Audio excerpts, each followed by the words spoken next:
For the thousands in attendance and the millions watching around the world. Ladies and gentlemen, let's get ready to rumble!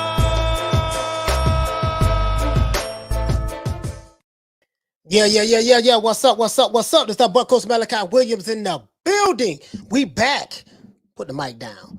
New Media Today USA Boxing. We back. Home Skillet. We are back. All you sap suckers, jive turkeys, ham bones that's hating on the boy, don't worry about it. Now, what's up, everybody, man? You know I'm just kicking it, man, vibing. Today is a good Friday, man. Today is a good day, man. You know what? Normally Friday was NWA Fridays. We're going to get rid of that. It's going to be cool in the game.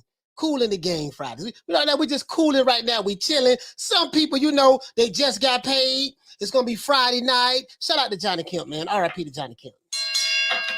Just got paid Friday night. You know what I mean? So going out there doing their thing, they're going to be partying and doing their thing. Some people got paid today. Some people got paid yesterday. Some people off on Fridays and Saturdays. Some people off on Saturdays and Sundays. I don't know what the off days are in the UK. I really don't know. But, over here in the United States, depending. The norm is, if a person want to have like a regular job, they work from 9 to 5, Monday through Friday. The 9 to 5, that was back in the day when our parents was growing up. Those days are over, right? But, you get what I'm saying. Whatever days you have, you know what I mean? Let's do it and do it. Let's do it again. Here go this troll again. Wait a minute, here go this troll. You know what, man? Check this out, man. Now, I tried to spare you. Not spare. I'm from Florida, you know what I mean? I tried to spare you last time. Jake Paul. Now, I tell you what, this is what we're going to do, baby boy. Let me go ahead and give everybody a shout out, and I'm going to have to do the troll alarm because I ain't done it in a while. I ain't done it since 72, but I'm going to bring it on back. I got it right here on the low. You see what I'm saying? You know what, man? Let's go ahead and do this here, man. Let's give everybody a shout out, man, and we're going to talk about this here. Listen, man, I'm going to address the fake news and the propaganda, and I'm going to come with receipts because you know how I like to do it. Saying it is one thing, but coming with receipts is a whole nother thing, right? This is what we're going to do. Right? But let's do this. Shout out to my main man, Jed Stillwell. The stickiest of the icky. You want to smoke with the old boy, Rick James? Come smoke with the old boy, Rick James, Jed. Smoke with the old boy. Anyways, let's do this. Shout out to my main man, Jed Stillwell. Hey, okay. Shout out to Baltimore Racks. Racks on racks on racks. Hey, okay. Southpaw Killer with the lick read, baby. Straight right. Hey, okay. Celtic boy, what's happening? Hey, okay. Shout out to the Queen Lee Luna in the building. Hey, okay. Shout out to Boxing Genius. What's happening? Hey, okay. Hector Garcia. What's going on, my brother? Hey, okay. Pretty Lou is what they call him, aka Light Skin Low, aka Lou Peterson, aka Pretty Lou, aka Light Skin Lou. Shout out to Lou, man. Happy Friday to everybody, man, and salute to the entire Peterson family. Shout out to Lamont Peterson, the entire Peterson family. Hey, okay. Shout out to Andy C in the place to be in the building. Hey, okay. Philly Fly with the lick read, Philly Fly. What's happening? But that's a time to tell you, boy. You need, boy. That's a good rap name, man. I'm Philly Fly. You know what I mean? Hey, that sounds like a name that all the tenderonis, that will fall in love with. Shout out to Paul Evans. Hey, okay. Shout out to Teach. Hey, okay. Teach, what's happening, man? Shout out to Double A. Double A, what's happening? Hey, okay. Shout out to Not Until Sports TV. Hey, okay. Shout out to Paul Evans. What's going on, brother? Hey, okay. Shout out to Cardinal O'Connor. What's happening? Hey, okay. Shout out to my brother, Ryder of the Storm. What's going on, fam? Hey, okay. Shout out to who else we have? Oh, I think that's it. I think I'm a little early today.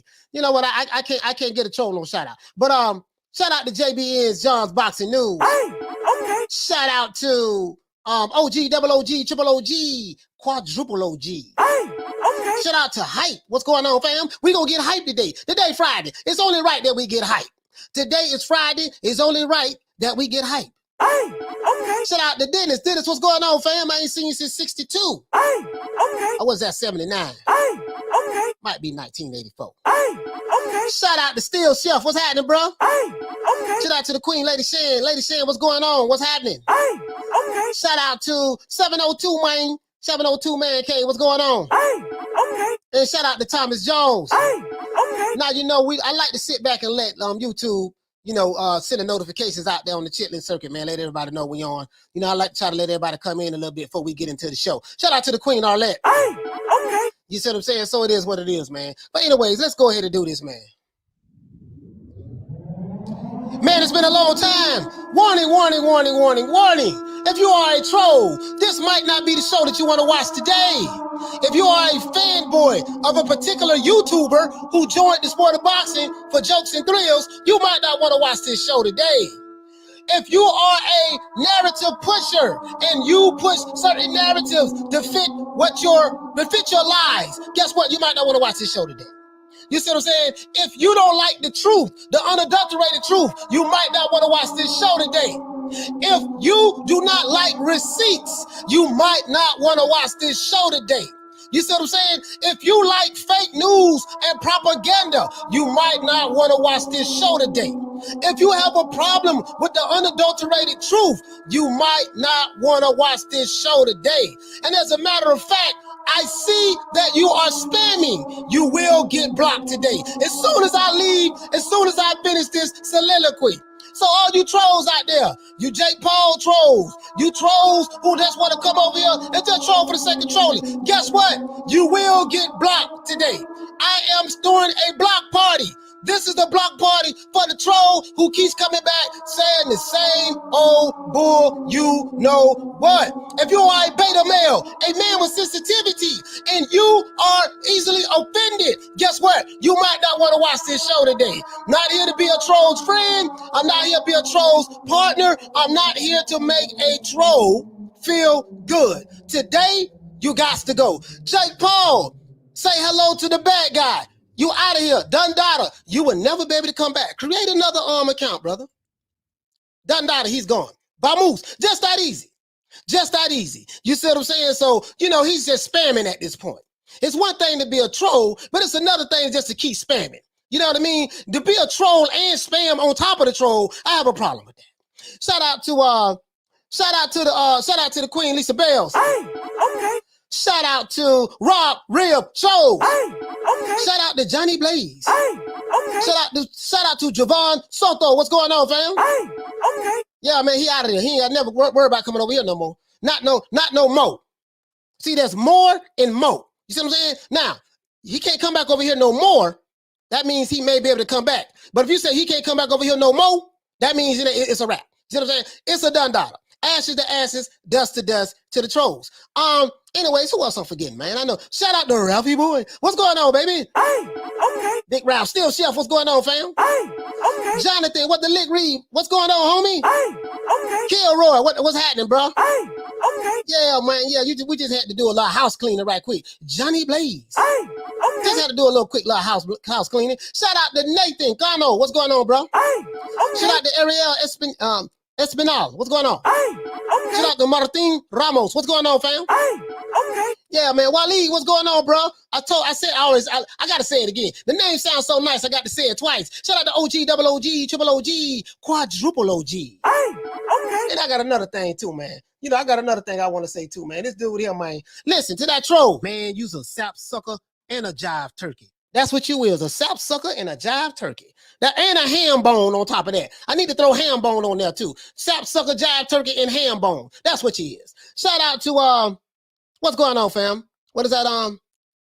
Toniki? Toneel Kirby. Shout out to Toneel Kirby. Sorry about that, fam. I almost butchered your name. To this day. Sorry about that, brother. Rebuttal Entertainment. Oh, yeah, greetings from Rebuttal. What's going on, fam? Toneel Kirby, what's happening? Shout out to Rebuttal Entertainment. To this day. Really though, shout out to Rebuttal Entertainment, man. You know what I mean? We're gonna do that there. We're gonna do that there. Today is not a good day for the trolls. Not today. But tomorrow maybe, Sunday, but today not a good day for the trolls. If you come over here trolling, baby boy, I promise you, I'm gonna block you like the Kimbe Mutombo. I mean, if you're trolling. Just not trolling. Sorry about that. Spamming. If you're spamming in the comment section, you got to go. Yeah, we don't need you over here. Not all that spamming. Take the spam somewhere else. You feel me? Shout out to Alberto. What's going on, fam? Alberto, what the lick read? Hey, okay. Yeah, man. You know what I mean? Yeah, man. That's all I'm saying. You know what I mean? I don't do no blocking, but I can't deal with the spamming. The spam, I can't do that. Shout out to my main man, Jawan. Jawan, what's going on, fam? Hey, okay. Hey, what's going on, bro? Jawan, what's going on, man? You know what I mean? Jeffrey Shaw, what's happening? Hey, okay. Yeah, bro. Okay, 10 minutes of getting it in. 10 minutes of getting it in. Now today, man, we gonna have a damn good show today. I'm feeling good. I'm telling you, I'm feeling good. Alex Adams, what's going on? Hey, okay. You say you're new, baby. Check this out. Well, if you're new, go ahead and do what you do. If you're new to the channel, please subscribe to the channel and hit the like button for the old boy. Hit the like button for the old boy. Shout out to Steven. What's going on? If you're new to the channel, please subscribe and hit the like button for the old boy. Really though? Hey, okay. Yeah, man. Yeah. You see what I'm saying? What? Yeah, that's what I'm talking about, bro. You see what it is, See what it is, baby boy. See what had happened was. Yeah, bro. To this day. Uh-huh. True. Let's get it in. Hey, okay. Now, man, what's happening, man? Now, Kevin Bosby, what's going on, bro? What's happening with you? Alex Adams, what's going on? Okay, let's get into this. Now, this ain't gonna be no shade to nobody. This ain't no shade to nobody, guys. So, you know, that's why I say if you're a beta male and you get overly sensitive and you have a problem with receipts, then, you know, hey, man, I don't know what to tell you. This ain't the show for you. You know what I mean? On this show, we know when I say things, I like to back it up with receipts. Let you deal with the black and white. You see what I'm saying? You know, because I ain't pushing no narratives, right? Shout out to my main man, Smith & West. Hey, okay. Really, though. You see what I'm saying? So now, let's go ahead and get into it. Let's break this down like a 57 Chevy. You see what I'm saying? Like a 57 Chevy, let's go ahead and break this down. Now, that's right, I said it. Deontay Wilder will not become the champ if Tyson Fury pulls out of this fight. If he pull out of the fight, Deontay Wilder will not automatically be gifted the WBC belt. I know that's the narrative that's being pushed. I know who's been saying what. I get it. Guess what? It's a lie. It's a lie. And guess what? They cannot show you in the receipts that's true. They can't show you in the receipts that's true. Shout out to Jeff Luciano. Hey, okay. But that's neither here nor there. I'm going to lay it out for you. Plain and simple. Right? I'm going to lay it out for you plain and simple, baby boy. And I hope to let you figure it out on your own. And also, Teofimo Lopez situation, he's undisputed, he's not undisputed, he's undisputed, he's not undisputed, he's not undisputed. I got the receipts on that. I got the receipts. I'm not here to cap for anybody on no side. Because you know me, man, I ain't down with their side or the other side. I'm down with the side of boxing and the side of truth. That's where I'm at. I ain't here to make friends with these dudes. I'm not. You know, I'm just being honest with you. You know what I mean? Just being honest with you. Because the truth will set you free. Now, let's get it in, everybody. Baby Bubba, let's get it in. Let's have a good show today. Now, Deontay Wilder, as I said before, is not going to be gifted the WBC title from Tyson Fury if Fury decides to pull out. Now, will he get paid some money if Tyson Fury pull out? More than likely. I don't know. You see what I'm saying? I don't know. You know, I don't know about that. You know what I mean? More than likely, because I'm pretty sure that now Wilder's team is pretty smart. I'm pretty sure he covered his back end on that to make sure that, hey, man, if this dude pull out, I got to get some kind of compensation. So I'm pretty sure on that. Now, as to the dollar amount, that's where the water gets murky at. We've been hearing a whole lot of different things and stuff like that, and it sounds crazy. But guess what? I'm going to get to the root of where the numbers are coming from. Shout out to Sporting Icons. Sporting Icons really led me down this path when I saw one of his videos today. And shout out to on the Retro Boxing and Documentary. Retro kind of like put the icing on the cake. And I'm going to go ahead and make it do what it do on top of that. I'm in here with the bam, bam, thank you, ma'am. You know what I mean? That's what we're going to do today, right? So now, this ain't no shade to nobody, none of that. I'm just going to lay it out there for you guys. And you guys, I have a very intelligent subscriber base and people. I would like to think so. So you guys can decipher that on your own, right? Now, so the question may be is this. You say, well, coach, you say Wilder, if Fury pull out of the fight, Wilder ain't going to get gifted the belt. How do you know? Well, I had the receipts. Right? And guess what? I'm going to show you the receipts. Every last one of them. I'm not going to hold back not one receipt. I'm not going to hold back nail another receipt. Nail none of them. Hey, that's how they say it down here. Nail none of them. You know what I mean? But anyways, I'm not going to hold back none of them. I'm going to show you every last one of them. I promise you that. Now, I might make a few people upset who put in certain narratives, but that's neither here nor there. Don't get mad at the old boy. Get mad at the receipts. Okay, now, if the original champion, check this out, right? I'm going to tell you guys something. If the original champion, let's say Tyson Fury is the champion right now, which he is. If the original WBC champion, the original champion, cannot return, refuses to defend their title, or transfers to a different weight division, the interim champion is then promoted to the full championship status. Let me say this again. If the original champion, in this case would be Tyson Fury, refuses to defend his title against Deontay Wilder, I just don't want to fight you. Or if he transfers to a different weight division, which he won't because he's a heavyweight, the interim champion, because what will happen is the champ will lose his belt, he'll get stripped, and I got the receipts. I'm going to show you. I have the receipts. If you're new to the channel, please subscribe and hit the like button for the old boy. Shout out to Remote. Hey, okay. I got the receipts. Not only am I going to tell it to you, I'm going to prove it to you. One thing about talking, another thing about showing the proof. One thing about showing the proof. Okay, cool. Now, so this is what happened. This is what happened, right? Now, if the original champion, like I said before, cannot return, refuses to defend their title, or transfers to a different weight division, the interim champion is then promoted to the full championship status. Now, let's get into this. Now, according to the definition of what interim championship is, what is an interim champion?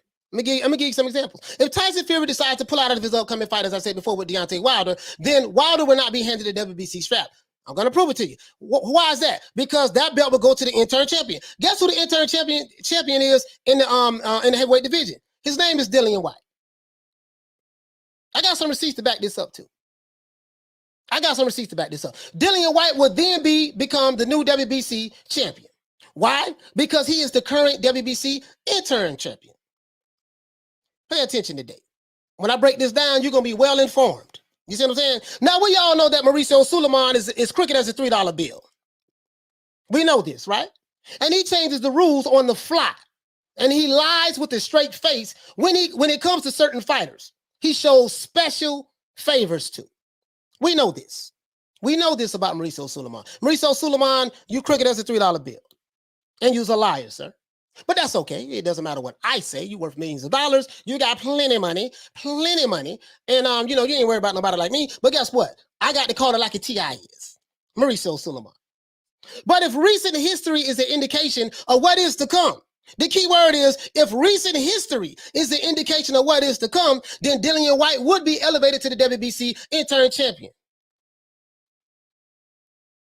for the heavyweight division. Now, there's also a lot of confusion going on as it relates to who is undisputed in the lightweight division. Oh, I got the receipts for that too. Yeah.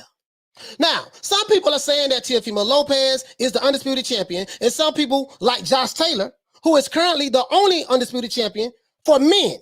There's some women that's undisputed too. Clarissa Shields, I think Katie Taylor, if I'm not mistaken, a couple of female women are undisputed as well. But for men, Josh Taylor is currently the only undisputed champion right now in boxing. And he says that Teofimo Lopez is not the undisputed champion at lightweight. And guess what? He's right. Do I have anything against Teofimo Lopez? No, I don't. Teofimo Lopez is my favorite lightweight fighter at 135. Don't have anything against him. But I am here to destroy the narrative, the propaganda, the fake news. That's what we're here for to do today, right? My aim is to clear up all confusion that is currently going on, right? We are going to debunk all the narratives today, the propaganda and everything else. Once I show you all of the receipts, it is my hope that you have a better picture of what's really real and what's not. If you're new to the channel, please like the video and subscribe. You see what I'm saying? Like, share, and subscribe. Now, let's get into this. Now, I'm going to go straight to it, right? We're going to go straight to it. Let's do this. I'm going to show y'all exactly what I mean by this, right? Now, a lot of people don't know, like, what is the interim championship? What's the interim champion? So I'm going to share this with you guys. Break it down for you, right? Again, this ain't no shade on nobody. But I'm going to break it. You know me. I'm going to start doing PowerPoint presentations on these shows as well. New to the channel, please hit the like button and share. Like button and subscribe. Anyways, an interim championship is an alternative title that is awarded by the 4 major sanctioning bodies of professional boxing. That's the WBA, the WBC, the IBF, and the WBO. Let me read that again. An interim championship is an alternate title that is awarded by the 4 major sanctioning bodies in boxing: WBC, WBA, IBF, WBO. Right? Occasionally, y'all listen real good. Check this out. Occasionally, the champion of a particular weight division is temporarily unable, right? Is temporarily unable to defend his championship because of medical reasons, legal or other reasons that are beyond the competitor's control. So if you're a champion and you're not able to defend your title because of something that's beyond your control, you see what I'm saying? In that case, right? We know when this case occurs, two highly ranked contenders may fight for an interim championship. And I think Dillian Whyte did that before. May fight for an interim championship of the same weight division, leading to two champions existing in the same weight division simultaneously. So if it's a fighter, he really can't do what he do for whatever reason. He can't fight, whatever the case may be. A lot of times these sanctioning bodies, what they're saying is they had a number one contender, the number two contender fight it out, and whoever wins will become the interim champion. That's what they're saying right here, right? So this is how you get an interim champion, and all of the sanctioning bodies do it. I hope y'all got that clear, right? Now, once the original champion is able to return, at the discretion of the sanctioning bodies, right, that are concerned, they must defend their title. So once the champion comes back off a hiatus or whatever the case may be, he must defend his title. They must defend their title, right, against the interim champion. So check this out. Who will relinquish their interim title in order to fight for full world title status? So once an interim champion gets an opportunity to fight the real champion, he will relinquish his interim championship status. Right? Or belt. They got one. Now, if the original champion cannot return, listen to this. If the original champion cannot return, let's say that original champion is Tyson Fury. If the original champion, Tyson Fury, cannot return, or if he refuses to defend his title, I just don't want to fight Deontay Wilder, I'm not going to fight him, and no one can make me fight him. So if he refuses, to defend his title against Wilder, or if it transfer, or if he transfers to a different weight division. We've seen Canelo, Alvarez leave the middleweight division and go to another weight division. If they leave and transfer and go to another weight division, guess what? The interim champion is promoted to full championship status. Oh, I want you to hear this right here, man. Shout out to my main man, Toon. Hey, okay. For dropping that half a bam dub on your boy. Hey, Leroy! Super chat received. Playtime's over, boy. Oh, Toon, you want to stay here today then? You want to stay here today? Toon say T.O. is undisputed. Hey, Leroy! Okay. Yeah, I made this video specifically for you. Today, Toon, not specifically for you, but for those who believe this. T.O. is undisputed. Okay. Just stay here long enough. Just stay here long enough. I'm going to address that. I promise you, it's going to be real clear. Now, you might be in denial about it, but that's okay, my brother. I'm going to break it down for you like a 57 Chevy. Watch what I say to you. He say T.O. is undisputed. The franchise was elevation, not a strip or demotion. Jumping the gun. You're jumping the gun, baby boy. You're jumping the gun. You nowhere on the mark. Loma was elevated. I consider T.O. undisputed. Not to mention, Haney was literally emailed a belt. The key word, what you said is what you consider. The good thing is I have receipts that would say something totally different. So this is subjective to you. You say you consider, and there's nothing wrong with that, my brother. My brother too, man, stay safe out there on that road, brother. I know you're on the road. Keep watching the receipts, though. Hey, okay. Keep watching the receipts. Okay, now, let's read this again. If the original champion cannot return, refuses to defend their title, or transfers to a different weight division, the interim champion is then promoted to full championship status. The WBC, however, have begun awarding interim titles to the winners of final eliminator fights, right? Effectively signify mandatory challenger position to full world title status, right? So basically, they're just saying that, hey, man, the WBC began awarding interim titles. So yeah, WBC make belts like it's crazy, but they do give out interim titles. Right now, Dillian Whyte is the WBC interim champion. A recent example of this includes the winners of Dillian Whyte versus Oscar Rivas. Dillian Whyte beat Oscar Rivas, and this is how he became the interim champion. And Devin Haney versus Czar Abdulov, or whatever his last name is. Devin Haney fought this guy, and he became the interim champion, WBC interim champion. Dillian Whyte fought Oscar Rivas, and he became the WBC interim champion in the heavyweight division. In the heavyweight division. Oh, guess what? I'm not playing. I'm not playing. You might be saying, I smell a little smoke, Coach. Where you going at? Just stay here.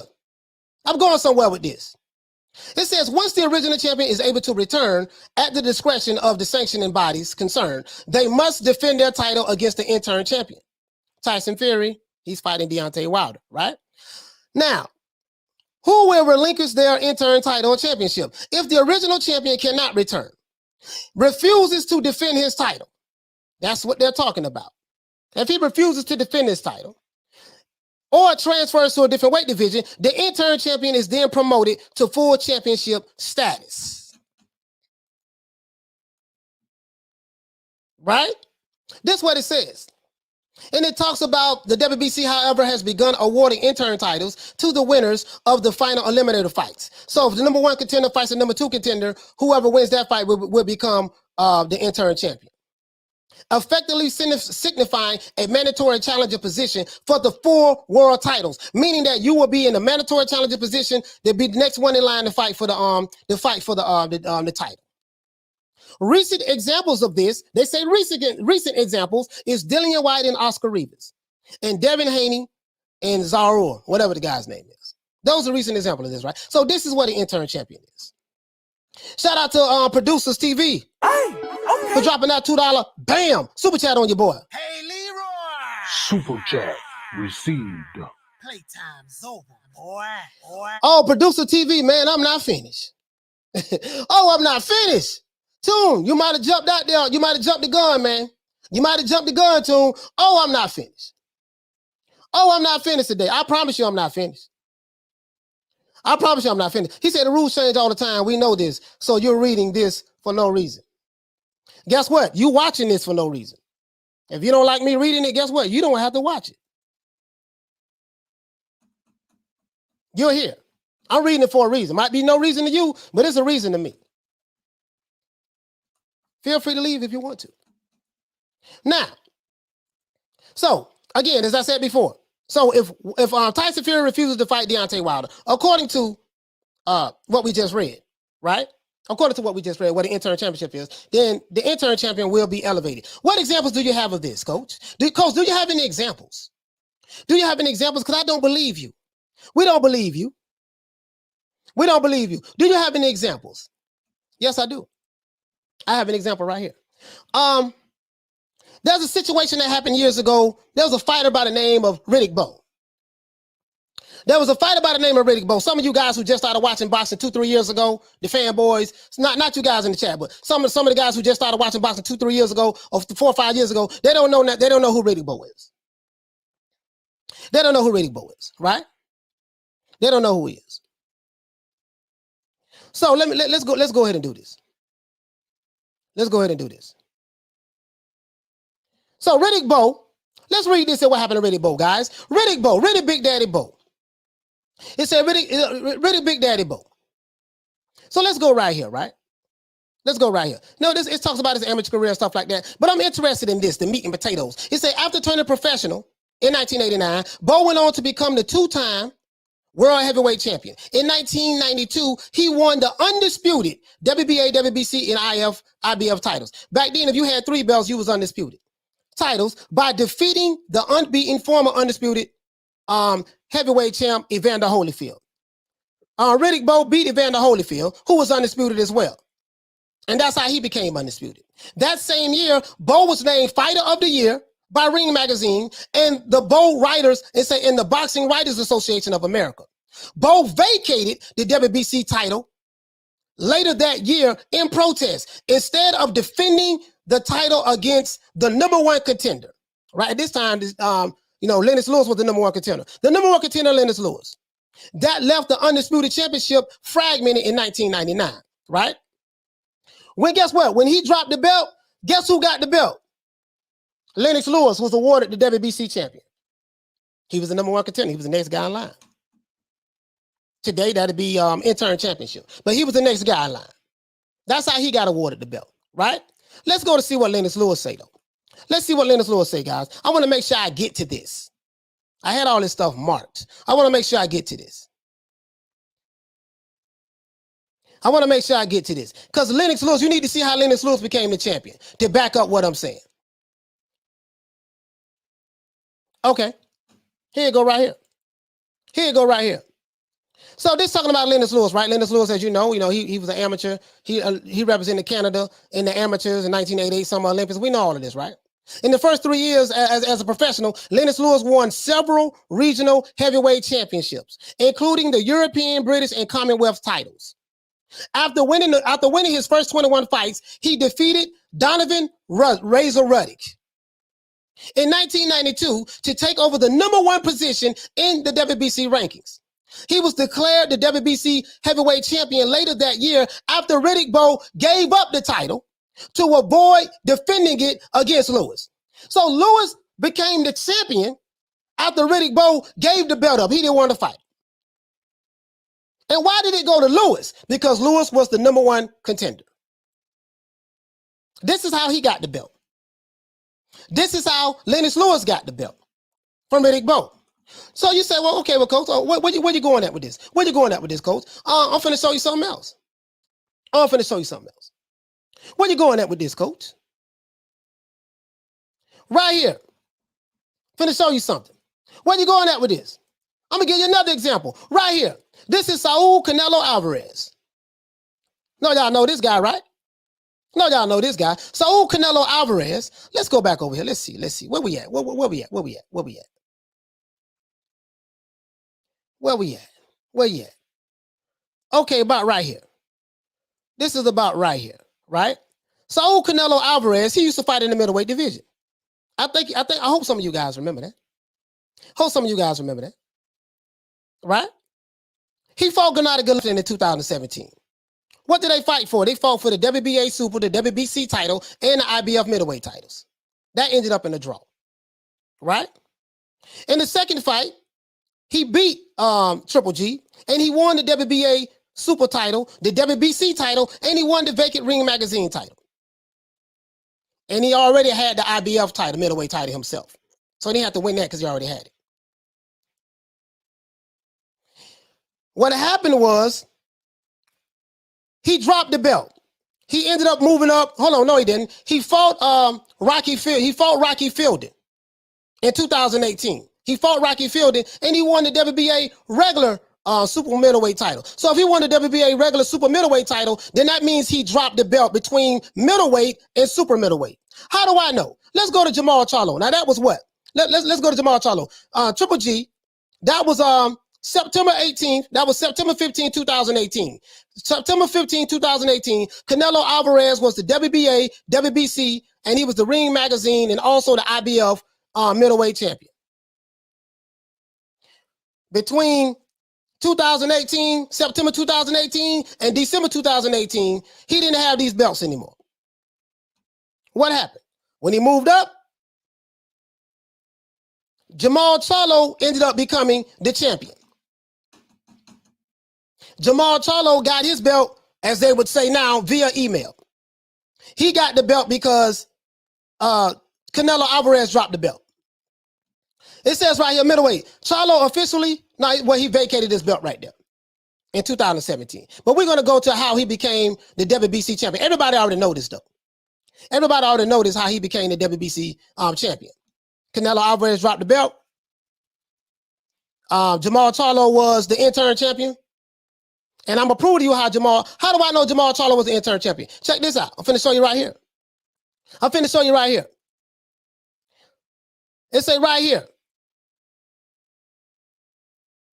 April 21st, 2018, Jamal Charlo won. He fought a guy by the name of Hugo Centeno. He won the vacant WBC interim middleweight title. He fought Matt Korobov, which I thought that he lost. Korobov. He retained the WBC interim title. And guess what? In December, now he fought Matt Korobov in December 22nd, 2018. By the time he fought Brandon Adams in June 2019, he was the WBC, as you can see, retained the WBC middleweight title. Well, notice you don't see that he fought anybody to get the WBC middleweight title. How did he get that belt? By him being the interim champion. And remember what we read right here. If For whatever reason, the champion who holds the belt refuses to fight, transfers to a different weight division, or cannot return to the ring, then the interim champion is then promoted to full championship status. This is how Lennox Lewis became champion. This is how Jamal Charlo became champion. Canelo Alvarez, as you can see right here, Canelo Alvarez was at one point, he was the WBC, the WBA, the IBF, and the Ring Magazine middleweight champion. Now, the only way that Jamal Charlo could have got this belt, he would have had to fight Canelo, or if Canelo dropped the belt. I would think that's common sense at this point. You see what I'm saying? This is how Jamal Charlo got the belt, as they would say now, via email. Via email. This is how we got the belt. Now let's look at another guy. Let's look at another guy. Hold on. Now let's go on over here. Let's go on over here. Let's go over here. I'm not finished. Let's go over here. Vasily Lomachenko. Yeah, we cooking today. With Vasily Lomachenko. Vasily Lomachenko, he fought Luke Campbell back in August 31st, 2019 in London. I saw this fight. Damn good fight. Damn good fight. When he fought this guy, Luke Campbell, he put his WBA, WBO, and Ring Magazine title on the line. When he fought Luke Campbell, guess what? There was a belt that was vacant. He won the vacant WBC lightweight title. So basically, this title was vacated, right? It was vacant. Luke Campbell and Vasily Lomachenko fought each other, and this is how Vasily Lomachenko became the WBC lightweight champion, by beating Luke Campbell while winning a vacant belt. But I want to show you something. Got to show you something. Now, I ain't the smartest guy in the world, but tell me this. When he fought Teofimo Lopez, you would say, okay, he won the WBC vacant title, right? He retained the WBA, WBO, and Ring Magazine title, right? He got this, right? Teofimo Lopez had the IBF championship belt at the time. Now, let's go over here. Let's look at this guy. We're going to come back to that. Let's look at this guy, Devin Haney. This guy, Devin Haney. Let's see. I got to call it like a TI is today. This guy, Devin Haney, it says he fought a dude named Antonio Moran. It said he retained the WBC International and WBO Intercontinental belt. Not concerned with that. In his very next fight, he fought a dude named Zaur. Devin Haney won the vacant WBC interim lightweight title. Why is this important? The interim champion means that he is the guy that's next in line to fight the regular champion. Says right here, if for any reason that the original champion cannot return, refuses to defend their title, or transfers to a different weight division, the interim champion is then promoted to full championship status. This is what it says. So when people say, well, Charlo got his belt via email. Yeah, he got his belt via email because the champion dropped the belt, moved up to a different weight class, or refused to fight. Devin Haney, he got his belt via email. Yes, he got his belt via email because the champion dropped the belt, moved up to a higher weight class, or refused to fight. This is how the intern gets elevated to champion. How do I know? Because his next fight, you don't see the intern title in champion status anymore. When he fought Alfredo and Santiago, it says that he retained the WBC lightweight title. He retained the WBC lightweight title. Lomachenko dropped the belt. Mauricio Sulaiman gave him elevated him, gave him a franchise belt, a status belt. And this is how Devin Haney became the champ. And this is why people are saying, well, Devin Haney, he ain't no real champ. You know what I mean? He got his belt via email. It's not Devin Haney's fault that Lomachenko dropped that belt. It's not Jamal Charlo's fault that Canelo dropped the belt. Refused to fight him or moved up to a different weight division. However you want to classify it to tickle your fancy. Not their fault, but that's how they got it, right? How do I know? Notice, let's go back here. Let's go back over here. When Lomachenko beat Luke Campbell, guess who his next fight was? He fought Teofimo Lopez. Guys. When he lost to Teofimo Lopez, he lost his WBA belt, he lost his WBO belt, and he lost it on the Ring Magazine belt. I want to show you something. When he fought Teofimo Lopez was already the IBF lightweight champion. There's no dispute about that. Vasily Lomachenko at that time was the WBA, WBO, and Ring Magazine and WBC champion. There's nothing wrong about that. The winner of this fight was to become undisputed. This is facts. Only problem is this guy, Lomachenko, dropped this belt. When he dropped this belt, the interim champion, Devin Haney, got elevated to championship status. And I'm going to prove my point right here. When Teofimo Lopez beat Lomachenko, guess what it says? It says Teofimo, Devin Haney, Vasily Lomachenko, he lost the WBA, the WBO, and the Ring Magazine titles for the IBF lightweight title. Teofimo had the lightweight title. Notice you don't see nothing that say WBC right here. You don't see nothing that says the WBC right here. Why you don't see the WBC lightweight title over here with Teofimo Lopez? You want to know why? Because the WBC lightweight title, Devin Haney has that. Because when Lomachenko dropped this belt, Devin Haney, the interim champion, automatically got elevated to it. Per the rules over here, rules of what an interim champion is. And just in case you think, oh, well, that don't count for everybody, it says right here, an interim championship is an alternate title that is awarded by the 4 sanctioning bodies. These sanctioning bodies include the WBA, the WBC, the IBF, and the WBO. Shout out to my brother Blood, Retro Boxing Documentaries, for dropping that quarter of a bam dub on your boy. Hey, Leroy. Super chat received. Playtime's over, boy. I'm not even looking at the chat right now. I'm finna stay on point. I'm finna stay on point, then I'm gonna get to the chat. So as we can see what an interim champion is, this is recognized by the 4 sanctioning bodies. This is why when Vasily Lomachenko dropped this belt before he fought Teofimo Lopez, this is why Devin Haney got elevated to the championship status. So he is the WBC champion. Whether you like it or not, that's what he is. That's what he is. And the sanctioning bodies agree. This is why he was given the belt. Because he was the interim champion, he was the next in line. Again, what does it say right here, guys? It says if the original champion cannot return, Lomachenko, or refuses to defend their title, Lomachenko, or transfers to a different weight division, he didn't transfer to a different weight division, the interim champion is then promoted to full championship status. So the only way Devin Haney got this belt, because he didn't fight Lomachenko for it, Lomachenko had to drop the belt. And this is how Devin Haney got it. I hope that's clear. Now let's go over here to Teofimo Lopez to prove my point, to put even more icing on the cake. It says right here, Teofimo Lopez, what did he do? He beat Richard Comey. That was a damn good fight. And that's how he won the IBF lightweight title, when he beat Richard Comey. Teofimo did his thing. He did that. After he beat, before that he fought Nakatani. After he beat Comey, he became the IBF lightweight champion.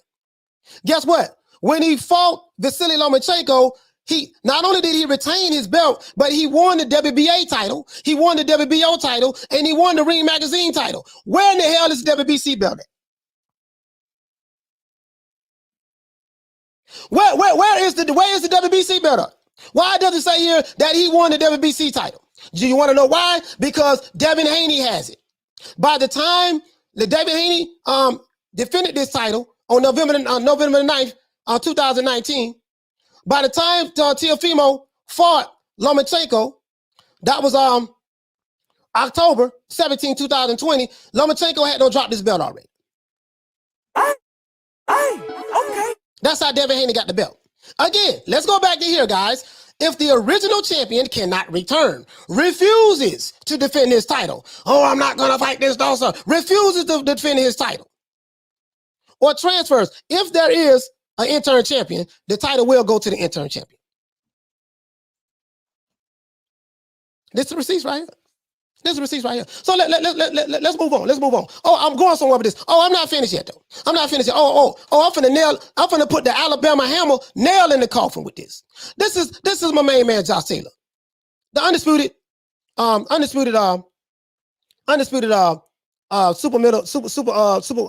junior welterweight champion of the world. There's no dispute about that. You can check on BoxRec, you can check anywhere around the world, right? He said Josh Taylor, born in January, Capricorn like me, is a Scottish professional boxer. He is the undisputed light welterweight champion of the world, having held the WBA, the IBF, the Ring Magazine title since 2019, and the WBC and WBO titles after defeating Jose Ramirez. He have all the belts. There's no dispute about that. There's no dispute about that. None at all. When he beat Jose Ramirez, it said he retained the WBA and the IBF belt, which he had, and the Ring Magazine titles, and he won the WBC and the WBO welterweight titles. So he had 3 belts, and he picked up 2 more belts. He's undisputed. There's no dispute about that. You see that right here. When Teofimo beat Vasily Lomachenko, what you don't see that WBC belt right there. Oh, but that's not it, though. Oh, I'm not. Oh, no. I got something for you. I know what you're saying. I got something for you. I got something for you.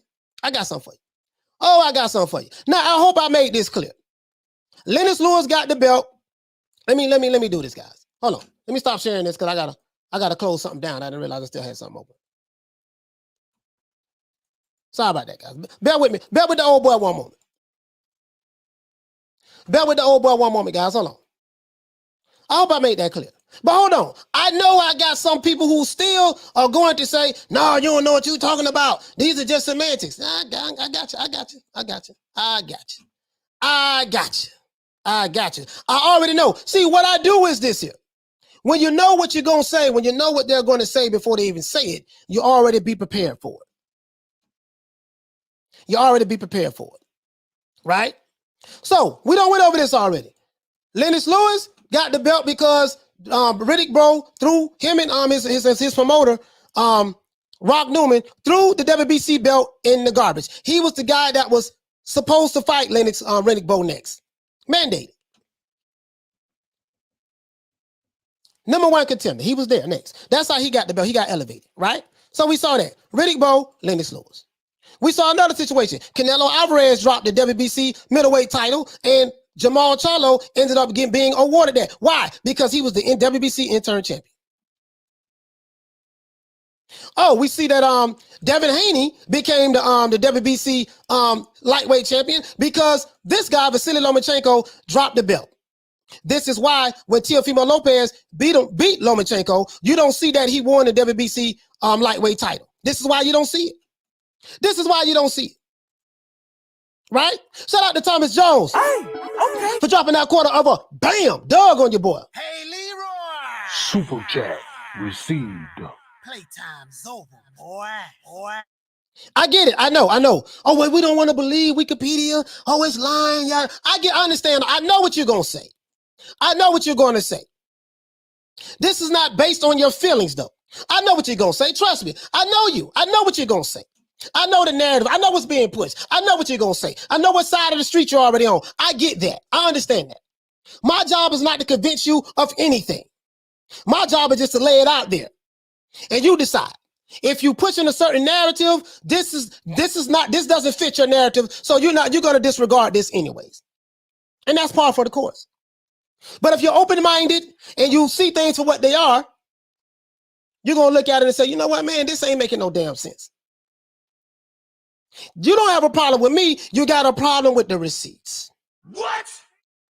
But guess what? Oh, I'm not finished, though. I'm not finished. Well, Coach, I thought you did enough. I thought you did it. I know you got some more. Oh, yeah, I got some more. Hey, okay. I got some more. So let's look up what the definition of the undisputed is. Undisputed, not disputed or doubted. Not disputed, not contested, not called into question. An undisputed title, undisputed truth. What is undisputed? It also says here, universally agreed upon, not disputed. Universally agreed upon. There's no dispute. There's no dispute that when it rains, the water is wet. That's universally agreed upon. That's universally agreed upon.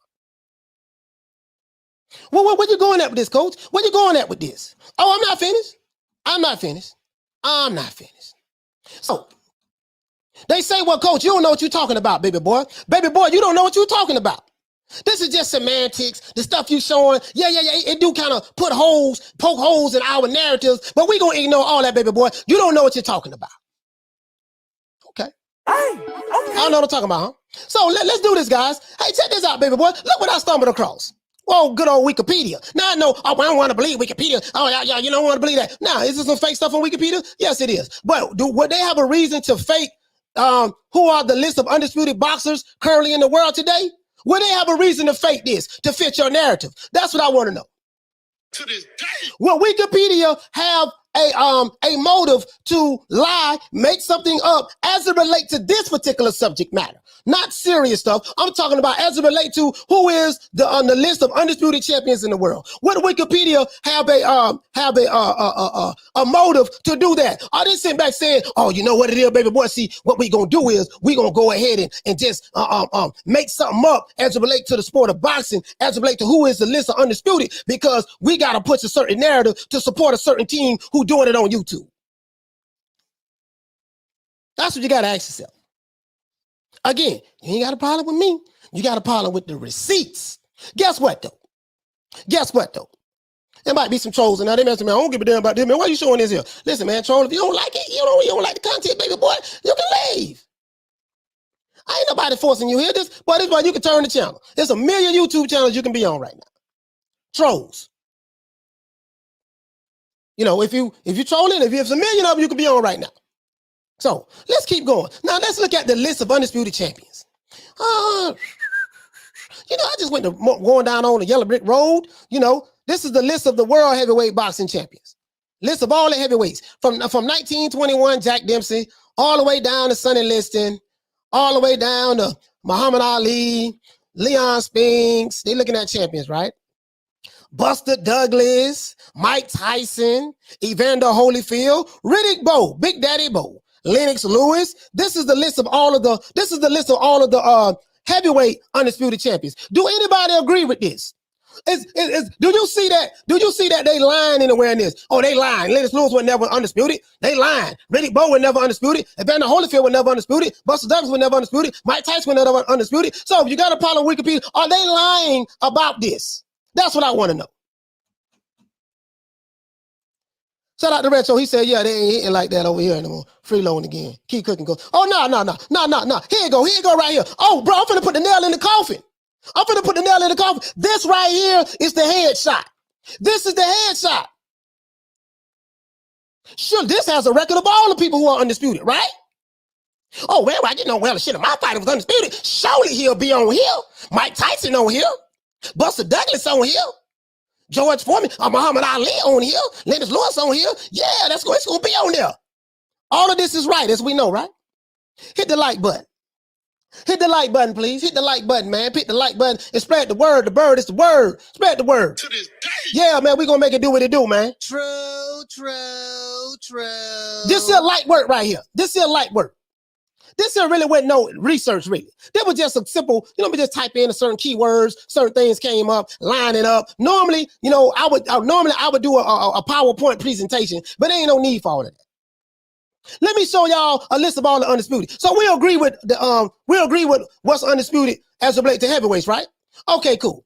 This is the list of undisputed light heavyweights. Let's keep going, guys. We got a brother way back there, 1921, named Georges Carpentier. Let's keep going on down the yellow brick road. Like this is a list of light heavyweights. Archie Moore. Do the trolls? Do you agree with this? Is Wikipedia lying about this? Because they want to go against your narrative. Are they lying about this? Okay. Do you agree Archie Moore was light heavyweight undisputed champion? Okay, let's keep going down. Okay. Bob Foster, Michael Spinks. Do you agree with that? Michael Spinks? Do you agree with that? Okay, let's keep going down. Roy Jones Jr. Roy Jones Jr. is on here too, right? Roy Jones Jr. is on here. He had the WBA, WBC, IBF era. Let's keep going. Let's keep going. Let's look at the list of super middleweights. Guess what? There's nothing here. List of super middleweight boxing champions. There's none right here. Because it said to date, there has been no undisputed super middleweight champions. The closest to become undisputed was Joe Kazagi And currently, Canelo Alvarez is close. They simultaneously held the WBA, WBC, and WBO titles. A unification bout scheduled for November 6th between the WBA, WBC, and WBO champion Canelo Alvarez and the IBF champ Caleb Plant could determine the first undisputed champion in this weight class. So do anybody agree with this? Do anybody agree with this? Think Wikipedia making this up? Do anybody agree with this? That's all I'm saying. Oh, I'm going to address the $80 million too. I'm going to address the $80 million as well. We're going to address that. We're going to address that. I'm not finished. Do anybody agree with this though? Wikipedia line? Okay. Because I'm saying this because I know the certain people who pushing the narratives, they are going to say that this is fake news, but they're going to agree with everything else it says, but except when it comes to their favorite fighter and the narrative that they are pushing. Then the water's going to get a little murky. It doesn't confirm what they already want to believe. As a matter of fact, since I'm over here, Since I'm over here. Since I'm over here. So we know what undisputed mean, right? Since I'm over here, let's do this. Let's do this. Because, you know, I like the, you know, I got a real smart audience. So I got a real smart audience. Got a real smart audience. Now, we done went through this before a long time ago. Long time ago. Long time ago. We done went through this already, right? We went through this already. Have you ever heard, I'm finna break this down to you like a 57, baby boy. Now, people who have a problem with receipts, they suffer from something called confirmation bias. What is the definition of confirmation bias, coach? Go ahead and share this with your viewers. Confirmation bias is the tendency to search for, interpret, favor, and recall information in a way that confirms or supports one's prior belief or values. I don't have a dog in the fight. I'm just laying it out based on the information that I found. Not pushing a narrative, care nothing about the narrative. You know, my common sense, I can read, I have a level of understanding, and I go by that. Confirmation bias is the tendency to search for, interpret, favor, or recall information in a way that confirms or supports one's prior belief or values. Proof.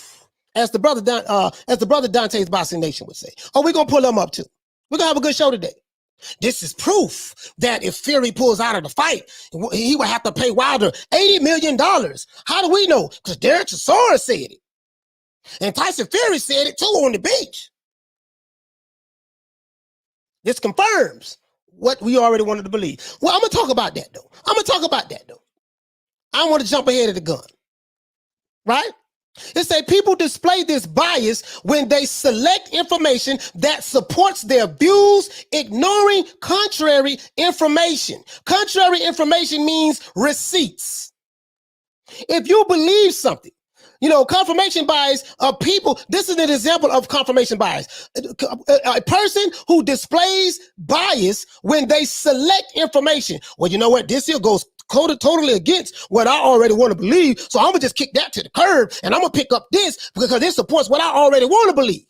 That's confirmation bias. That's what people do, right? They select information that supports their views, ignoring contrary information. What's contrary information, coach? That's information that counters what I already believe as the truth. Or when they interpret ambiguous evidence as supporting their existing attitudes. The effect is strongest for desired outcomes. If you're looking for a strong desired outcome for emotionally charged issues, remember I told you guys before, when someone is trying to talking to you, are they appealing to your emotions or are they appealing to your intellect? If they're appealing to your emotions is very powerful. They're trying to get you to make an emotional decision, an emotional response. That's what they're trying to do. If you're new to the channel, please subscribe and hit the like button. I appreciate that, right? Confirmation bias cannot be eliminated entirely, but it can be managed, for an example, by education and training in critical thinking skills. See, if you don't have critical thinking skills, you'll believe anything somebody tells you. If you don't have critical thinking skills, you will believe anything anybody tells you. because it confirms what you already want to believe, which is confirmation bias. Whole lot of that going on the YTBC. Confirmation bias. If you don't like a guy, this confirms what I already want to believe. If you like a guy, this confirms what I already want to believe. And the guy that's and the casualty to the war is the truth. And anyone who comes with anything that speaks contrary to what this guy's saying and what this guy's saying, he will automatically be ostracized. But that's okay. Hey, okay. I'm a big boy, I can handle it. Let's keep going, though. Let's keep going, though. Let's go back to the list of Undisputed. So now, middleweight division. Let's go to the middleweight division. Johnny Wilson, 1922. Let's keep going down. Let's keep going down. Let's look. Sugar Ray Robinson was on here multiple times. My favorite fighter. Sugar Ray Robinson was on here a couple times. Sugar Ray Robinson again. Sugar Ray Robinson again. Sugar Ray Robinson again. Sugar Ray Robinson on here like 4 times. Not 4 times. Another dude named Dick Tiger. He was on there. He's undisputed. Middleweight champion. Who else we got? Carlos Monzon, bad boy. Carlos Monzon was a bad boy. Rodrigo Valdez, he was a bad boy. Hugo Cordero. Marvelous Marvin Hagler. He was on here. He's on here too. Undisputed middleweight champion. I don't think nobody will dispute that, right? I don't think nobody will dispute that. I hope not. If you dispute that, then you suffer from confirmation bias. Who else was undisputed? Bernard Hopkins and Jermaine Taylor. Do anybody disagree with that? We're talking about the trolls. Any trolls or confirmation bias sufferers disagree with that? Okay. Because I know what they're going to say. He got this on Wikipedia. He ain't doing no real research. Okay, cool. That's fine. Okay, right here, let's talk about the women. Guess who's undisputed in the women? Clarissa Shields. We know this the truth. She beat Christina Hammer, and she's undisputed. Got Clarissa Shields right here. Ain't no argument with that, right? No argument with that. That's the middleweight division for women. Right? Let's keep going down. Let's look at the list of light middleweights. Light middleweights. The last guy, we know all of this is pretty much true. Everything on here is true. Freddie Little. All these guys were listed on light heavyweights, right? I mean light middleweights. The last guy that was a light middleweight, undisputed at light middleweight, was my homeboy from my area, Winky Wright. As you guys know, I'm from West Tampa, Florida, the Bay Area. Winky Wright is from Clearwater. He became when he defeated Sugar Shane Moses, he became undisputed light middleweight champion of the world. As you can see. There's no dispute about that, right? Okay, cool. And also, Clarissa Shields is on here again. She's on here again. She's undisputed in 2 different weight divisions. Right? It says it right here. It says it right. Okay, let's keep going. And it also says, it say the present day, there is no undisputed champion in this area for the light middleweight division.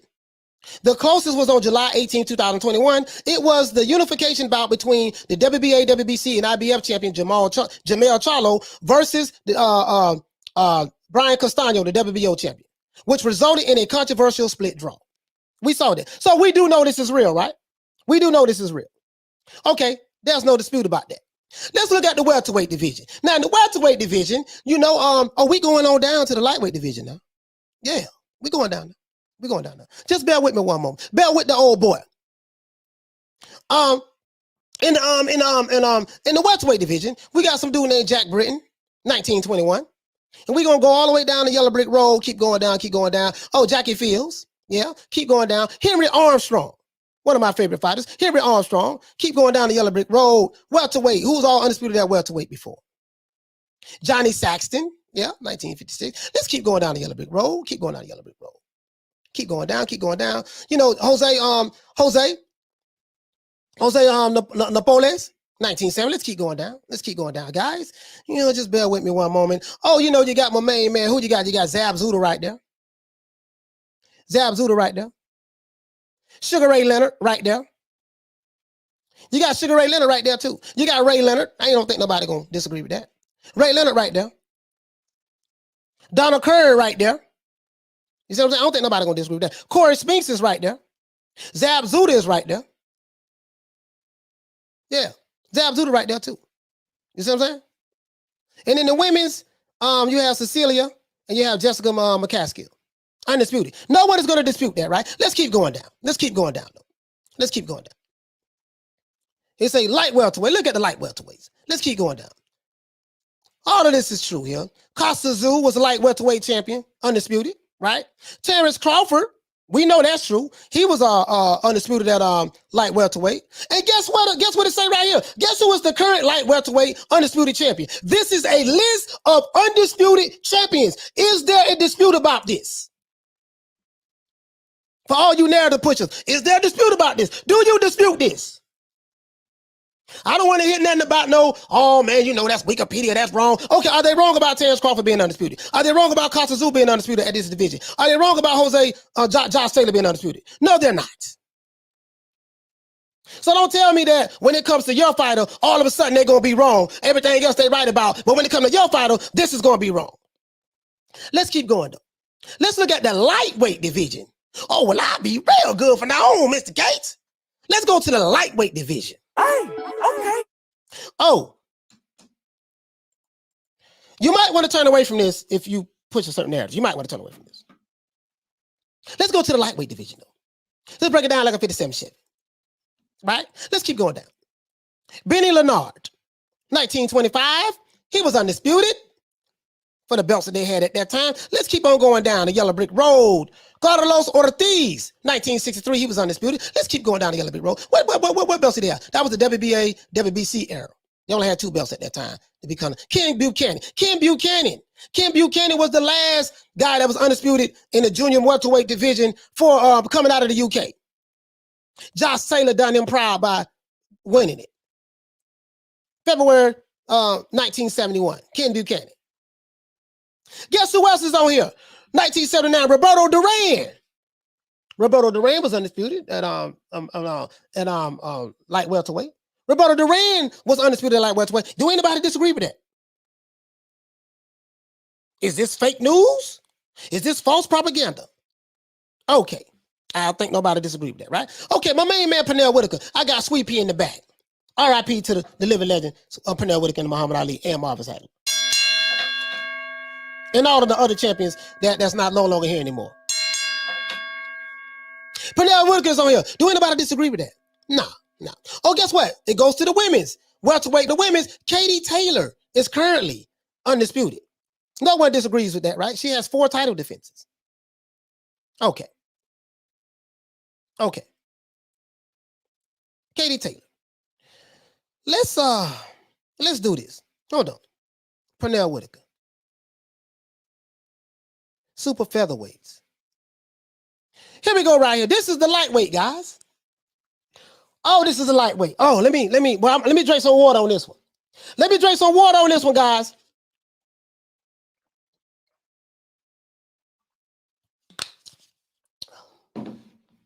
Let me drink some water on this, guys.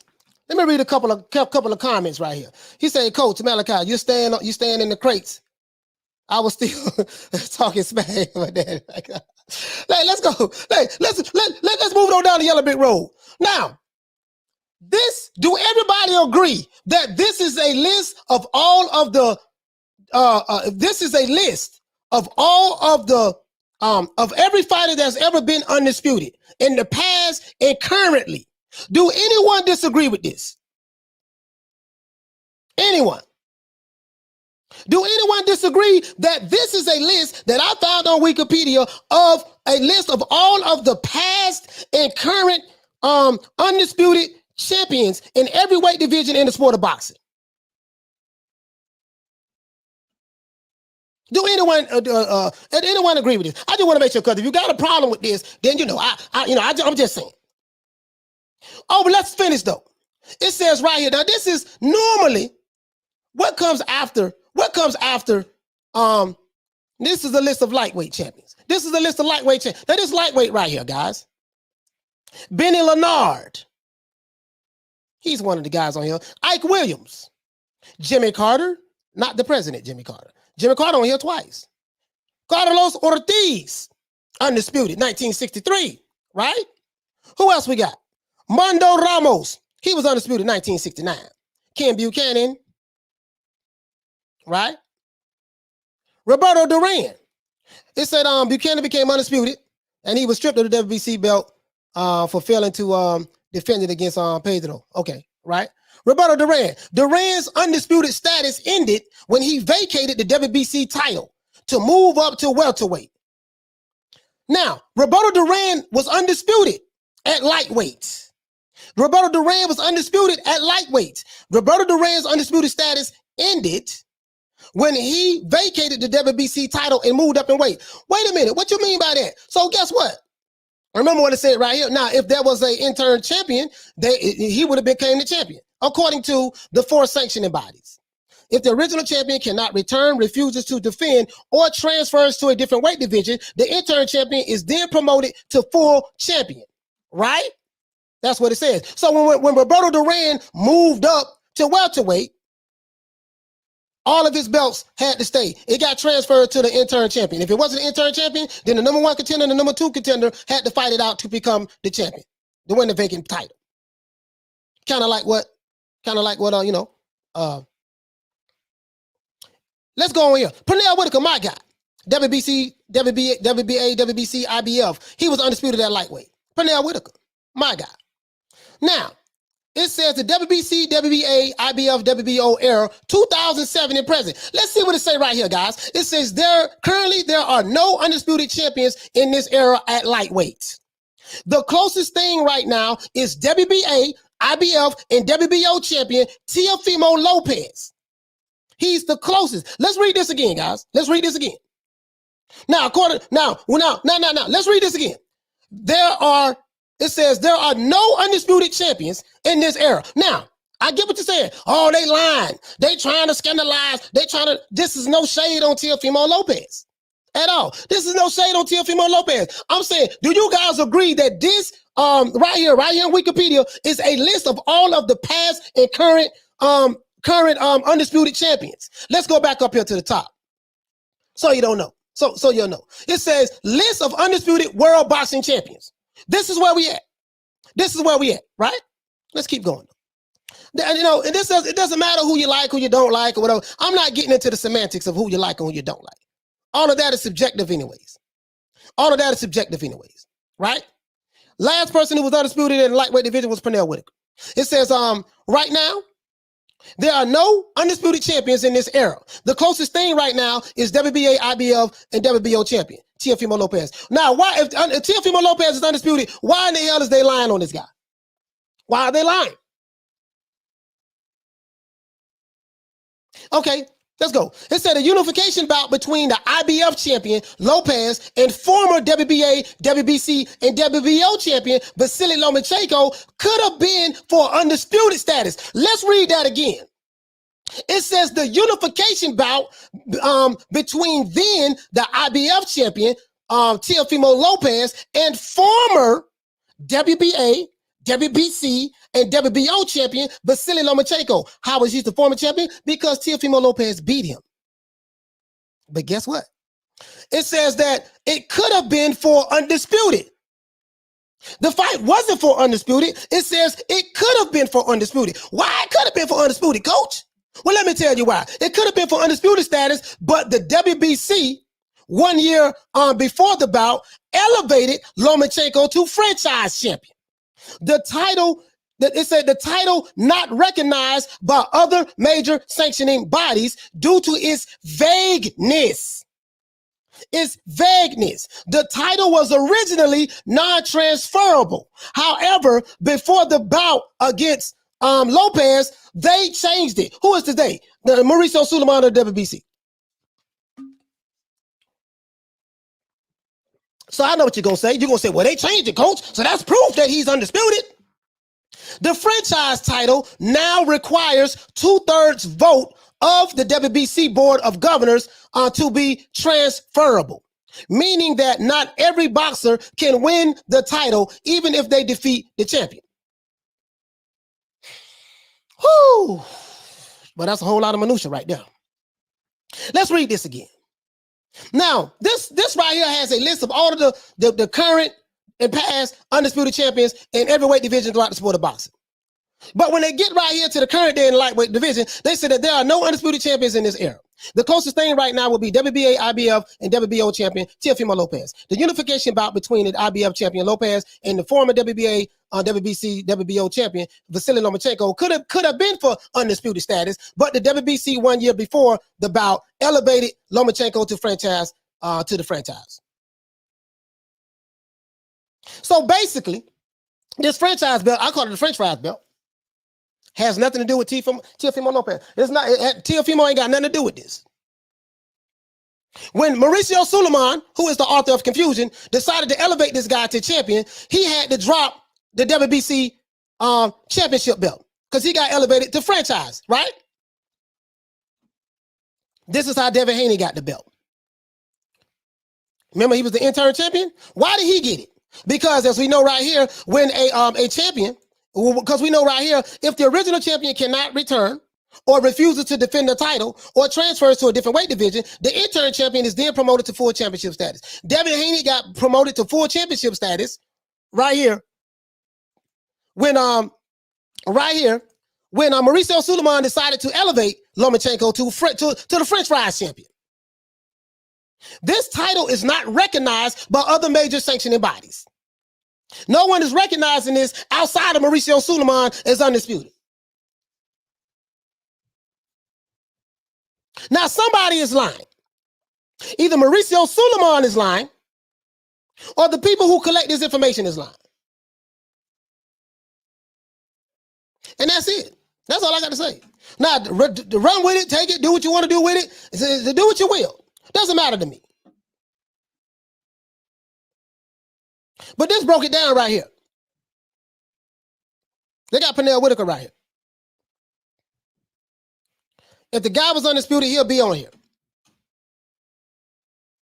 They're not going to just all of a sudden discriminate against him. See, the problem is this here. Let's read this again.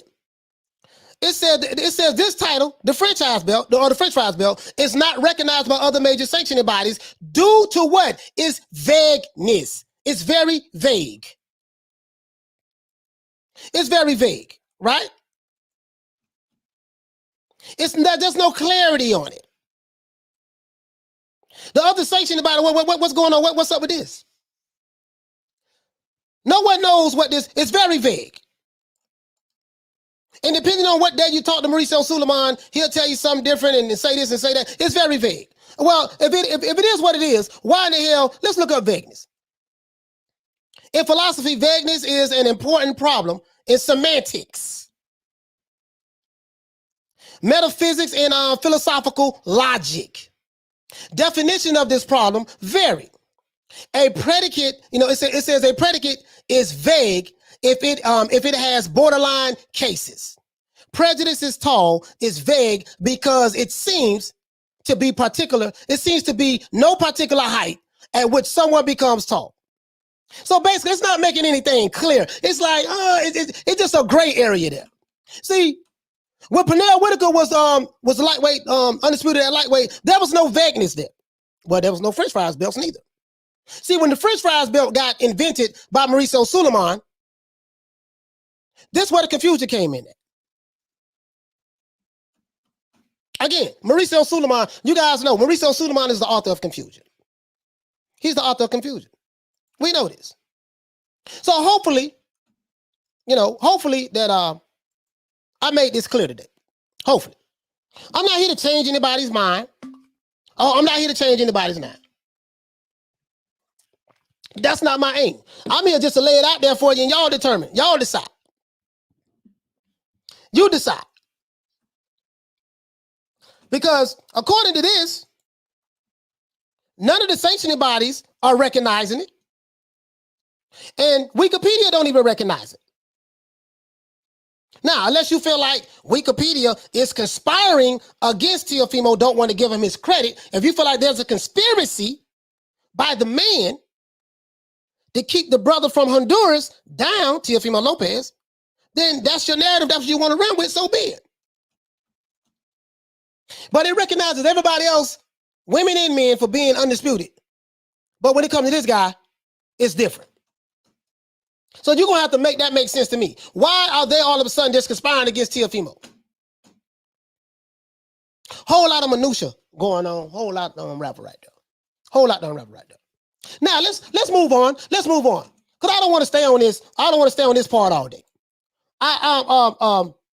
He said, well, anyone can update Wikipedia, so that's not a reliable source. Yes, you're right about that. But my point is this here. That's not even the point of Wikipedia. Anyone can update it. You're right about that. But my point is this here.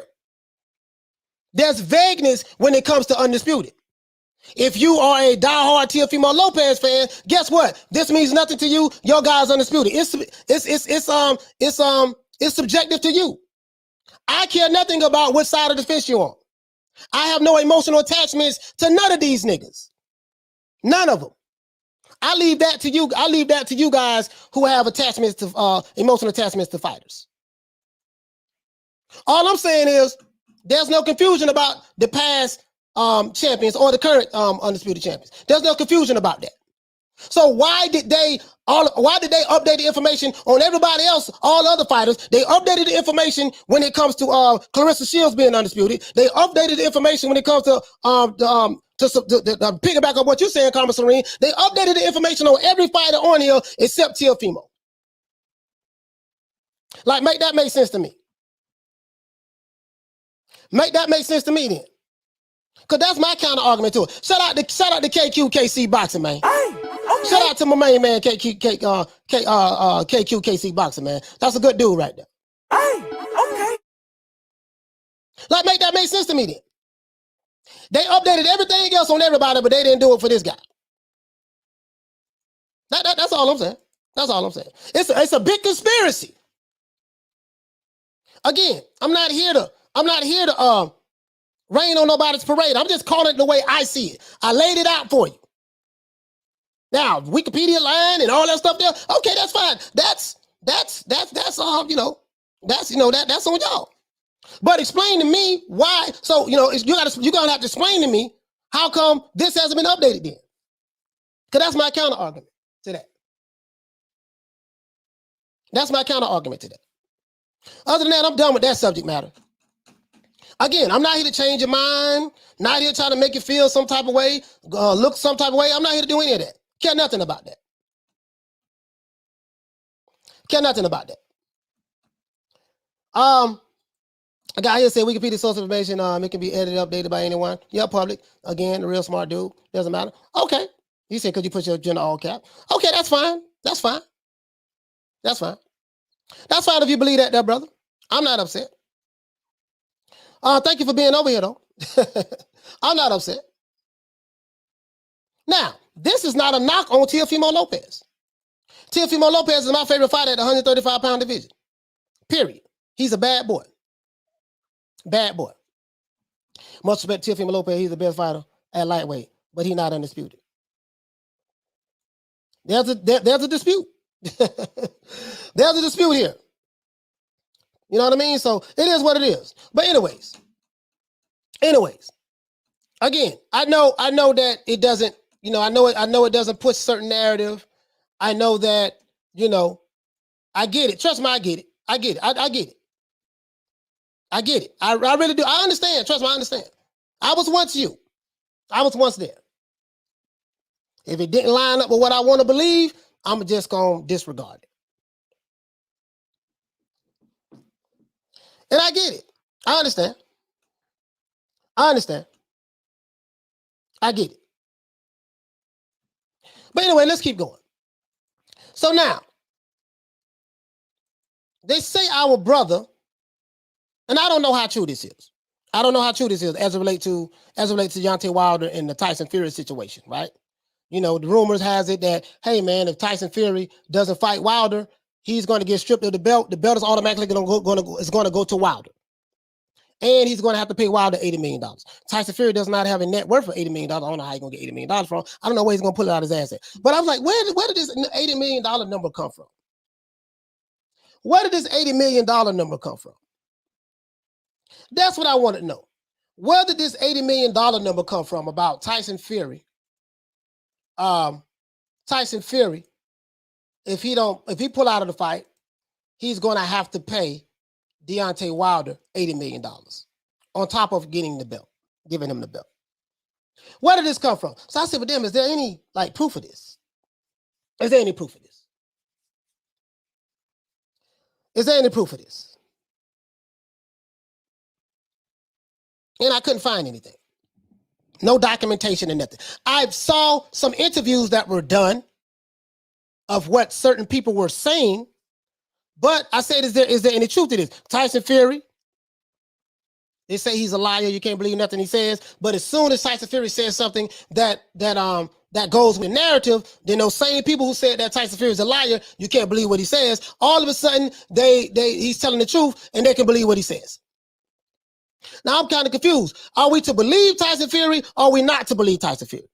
If Tyson Fury is a liar and we shouldn't believe anything he says, then why are we believing what he's saying now in this interview? I'm just trying to figure that out. I'm trying to figure that out. You know, that's I'm just trying to figure it out. I'm saying for me. I'm trying to figure it out, guys. I'm trying to figure it out. I want to show you something. I got something I want to show you guys. Boy, this is a strong case of confirmation bias right here, boy. Confirmation bias. This is a strong case of confirmation bias right here. I got to pull these videos up. Strong case of confirmation bias. And I get it. Trust me, I get it. I get it, man. I get it, man. I get it. I get it. Again, it ain't my job to try to change your mind when you're over. I ain't trying to do none of that. Care nothing about the side of the street you on. I don't care nothing about none of that. I can give a flying what side of the street you on, to be honest with you. Sporting Icons. Shout out to Sporting Icons. I thought this is very interesting. Remember about, where did we hear this $80 million number from?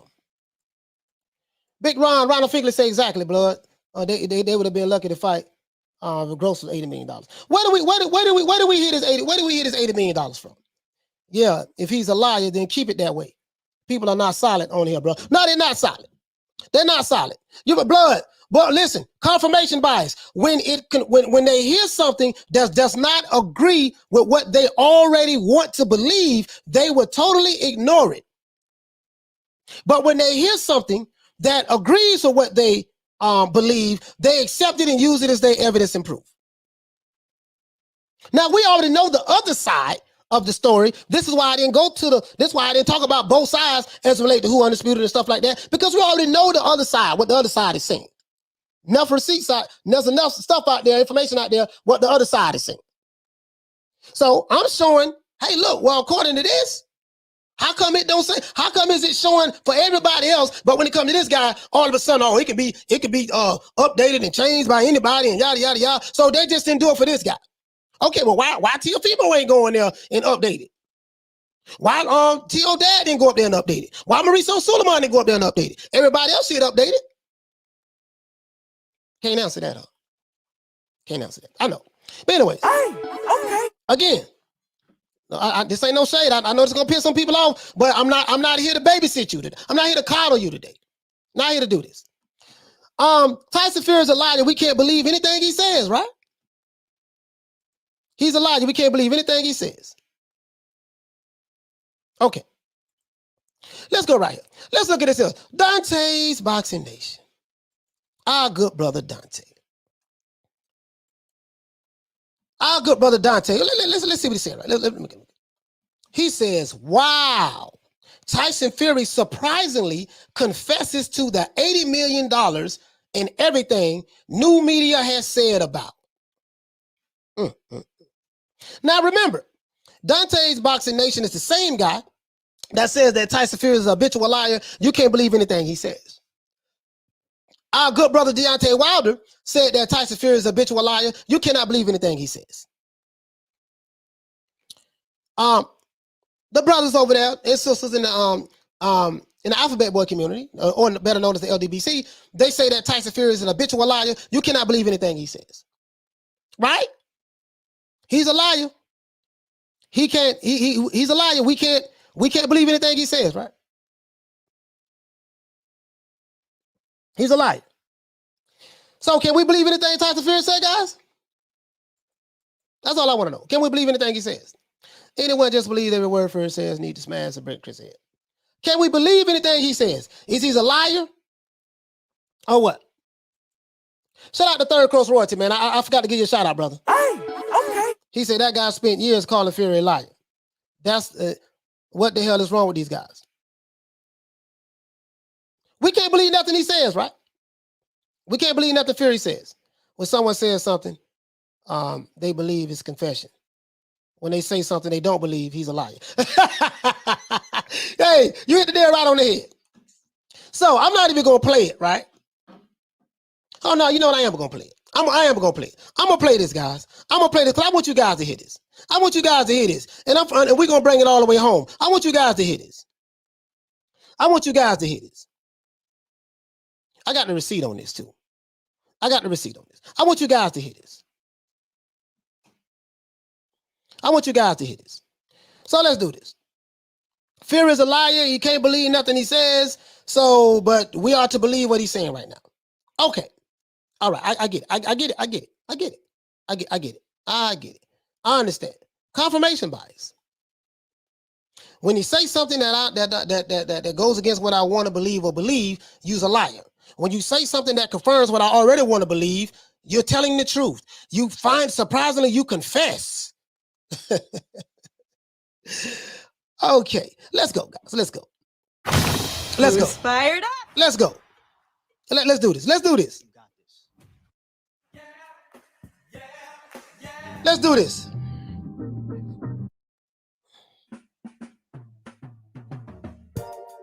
Dante's Boxing Nation, what's going on, guys?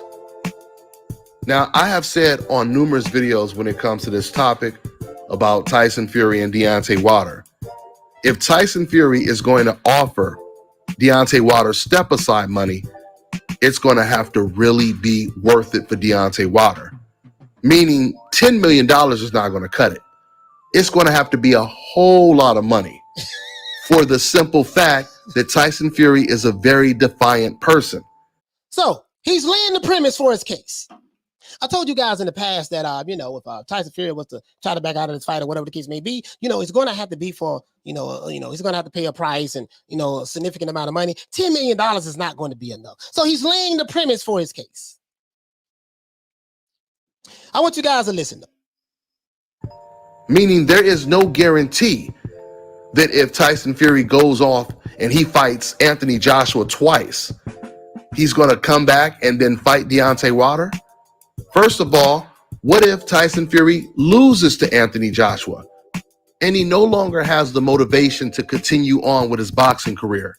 It's very possible. So all he's saying right here is this, because I don't want to play much of it because they'll try to get your stuff pulled and stuff like that. That's fine. This is for educational purposes only. This is for educational purposes only. But basically he's saying that Fury confessed in an interview, and I've seen the interview, he's walking on the beach. He confessed to having to pay Deontay Wilder $80 million. Again, are we to believe what Tyson Fury says? Is Tyson Fury a liar? You can't believe nothing he says. Now we're deciding. Now Tyson Fury is telling the truth. He spent years calling him a liar. The guy is a solid clown. Okay. So we ain't gonna play no more of this. We're not gonna do that no more. This is basically what he's saying, right? Let's go here though. I said, where have I heard this before? Where have I heard this before? That was today. He dropped that today, September the 17th. If my brother was alive today, he'd have been 58. R.I.P. to Michael. All right. Right here, he says, big news. Tyson Fury has to pay Deontay Wilder $80 million, says Derek Chisora. Derek Chisora. This was the source from this $80 million. He dropped this April the 30th. April 30th of this year. And then September the 17th of this year, he went right back up and followed it up. I guess he followed it up because Tyson Fury made a confession. And it said everything new media said when he confirmed everything that we have already told you. That's what he said, right? Tyson Fury is a liar. We can't believe nothing he says, right? Derek Chisora says that Tyson Fury refuses to fight Wilder, he's going to have to pay him $80 million. That's where this came from. And there was a whole bunch of videos made on this. I could type in Derek Chisora $80 million, and you will see a plethora of the same group putting out the same information. Let's go over here, though. Let's go over here. That's April 30th, right? Let's go back over here. Sporting Icons broke this down over here. I advise y'all to listen to this video. I'll have to link it in the description. Tyson Fury does not have $80 million to give Deontay Wilder. He doesn't. Like, how do you... Fury said this, lying, obviously. And Derek Chisora, he lied and said this same stuff because Derek Chisora is where it came from. And I remember this like it was yesterday when Sporting Icons dropped this. Tyson Fury changed the story from $20 million to $80 million. Remember when he said, well, he step aside money, he wanted $20 million. I'm not going to pay it. I don't pay money. I pay in ass kickings. Remember that? I got the receipt on that too. Well, Tyson Fury said, I pay in ass kickings. I ain't paying them no $20 million to step aside. How do we get from $20 million to $80 million? $80 million came from Derek Chisora. That's where it originally came from. $80 million came from Derek Chisora. Derek Chisora, how do you know, sir? No one asked him how did he know. Derek, how do you know this? Who told you this? Do you have any information? Like, do you have any receipts to back up what you're saying? Who told you that if Fury walk away from Wilder, he got to pay Wilder $80 million? Who told you this? No one even followed up and questioned him on it that I know of. No one followed him up and questioned him on it that I know of. Right? 20. So I'm saying, okay. Sporting Icons, he did a good job on this too. He made it nice and short, 3 minutes. I got the link in the description. You guys can check it out. This is really common sense stuff, though. This guy doesn't even have a net worth of $80 million. So if he walk away from a fight, he got to pay $80 million. Okay. Sound good. Tyson Fury said that walking on the beach as well, yada, yada. But guess what, though? I'm like, damn, I want to dig a little deeper. I found a video that I did in March. 6 months ago. Will said Wilder would get $80 million to fight Fury for the trilogy match, according to Derek Chisora. Now, I can play my video. I will play my video. And I want you guys to hear what I had to say about it. I want you guys to hear what I had to say about it at the time.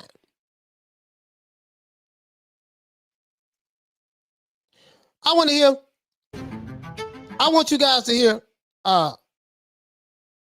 what I had to say about it at the time. That came from Derek Chisora, basically saying that this is what Derek Chisora is saying. Derek Chisora is saying that Deontay Wilder is bidding his time. He will be back to boxing, which I believe so, but he's bidding his time, waiting for a third match, a trilogy match, so that he can make $80 million. He can get an $80 million payday to fight Tyson Fury for a third time. Where in the hell did he hear that from? That's what I want to know. Now, I like Derek Chisora, but I think that he's punch drunk. Now, I questioned this back in March. I want you to hear this again when I said, this is the video, guys. I want you to hear this again. I was spot on this. I was spot on this. All right, everybody, check this out. Now, I got some news, some information. I was looking at Counterpunch Boxing with Kurt DeVille, and I do see that Kurt DeVille was reading, just a little article, something that he read that came from Derek Chisora, basically saying that this is what Derek Chisora is saying. Derek Chisora is saying that Deontay Wilder is bidding his time. He will be back to boxing, which I believe so, but he's bidding his time, waiting for a third match, a trilogy match, so that he can make $80 million. He can get an $80 million payday to fight Tyson Fury for a third time. Where in the hell did he hear that from? That's what I want to know. Now, I like Derek Chisora, but I think that Now, Derek Chisora was saying that Wilder would get $80 million. Now, this was back in March I covered this. The question that I had was this: where in the hell did he get that from?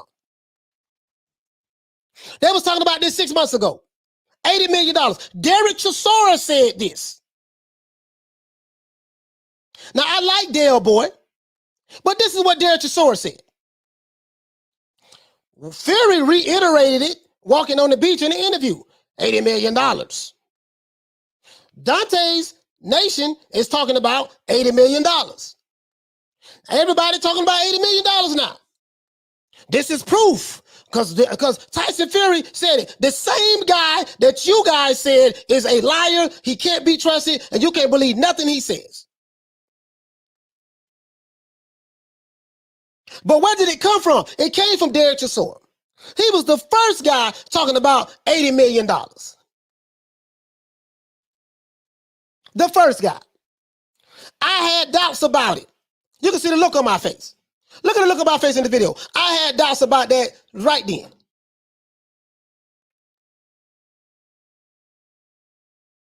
So I know they're going to say, well, Derek Chisora is friends with Fury. You know, he got inside information. Oh, boy.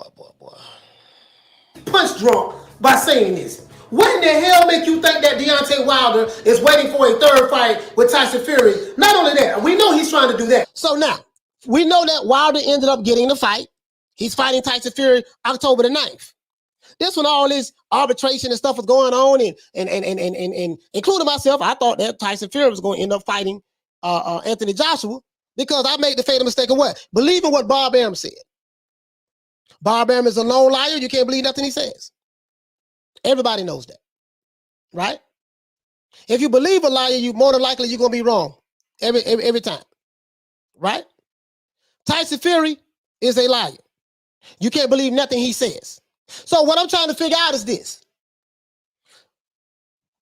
when you say, sir, big news, Tyson Fury has to pay Deontay Wilder $80 million, says Derek Chisora. That's big news, right? And then right here you say, wow, Tyson Fury surprisingly confesses to the $80 million and everything new media has said about it.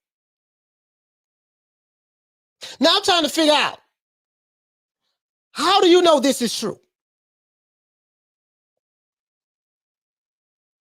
Tyson Fury is a liar. You are taking words that Tyson Fury has said. The very same guy that you told me, Dante, you, your supporters, you and your affiliates, this is the same guy that you told me we can't believe nothing they say. He's a liar. Don't believe anything. But why all of a sudden now you are believing what he says? Like why? How do you know he's not lying? Oh, he surprisingly confesses. So out of all the lies, this is the one where he just confessed. Why does he confess that? Because it fits your narrative, what you already believe, what you wanted to believe, because you talked about it months ago. You made several videos talking about it months ago. I remember like it was yesterday. Everybody took it and ran with it. He said, I would bet both of my channels that we would have to pay Deontay Wilder, but not $80 million. It sounds so crazy. I'm trying to figure out if they was performing stand-up. He said, truth don't have to be validated. No, it don't on Third Coast. Now, we know Wilder getting the third fight. We know that. But let's just say he getting 80. Like, how do you justify $80 million? Where does the $80 million come from? Like, you get what I'm saying? Like, and this ain't nothing about Wilder. This ain't nothing, Wilder ain't saying, I don't think Wilder said nothing about this. But I'm saying, but the particular $80 million, like, where is that coming from? Tyson Fury don't even have a net worth of $80 million.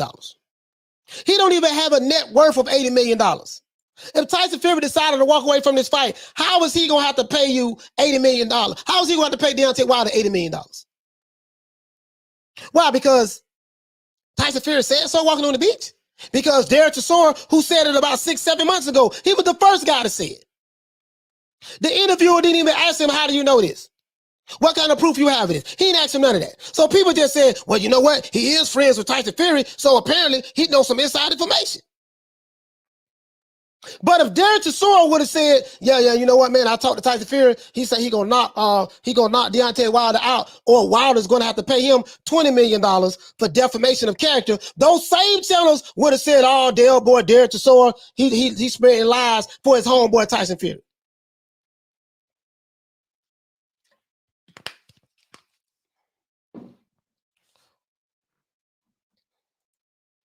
He said 80 million was Fury's purse for the AJ fight. 1 minute it was Blue saying Fury had to pay 32 million. Step aside. Yep. I remember that. And now Derek talking about 80 million. What I'm trying to say is, where is this coming from?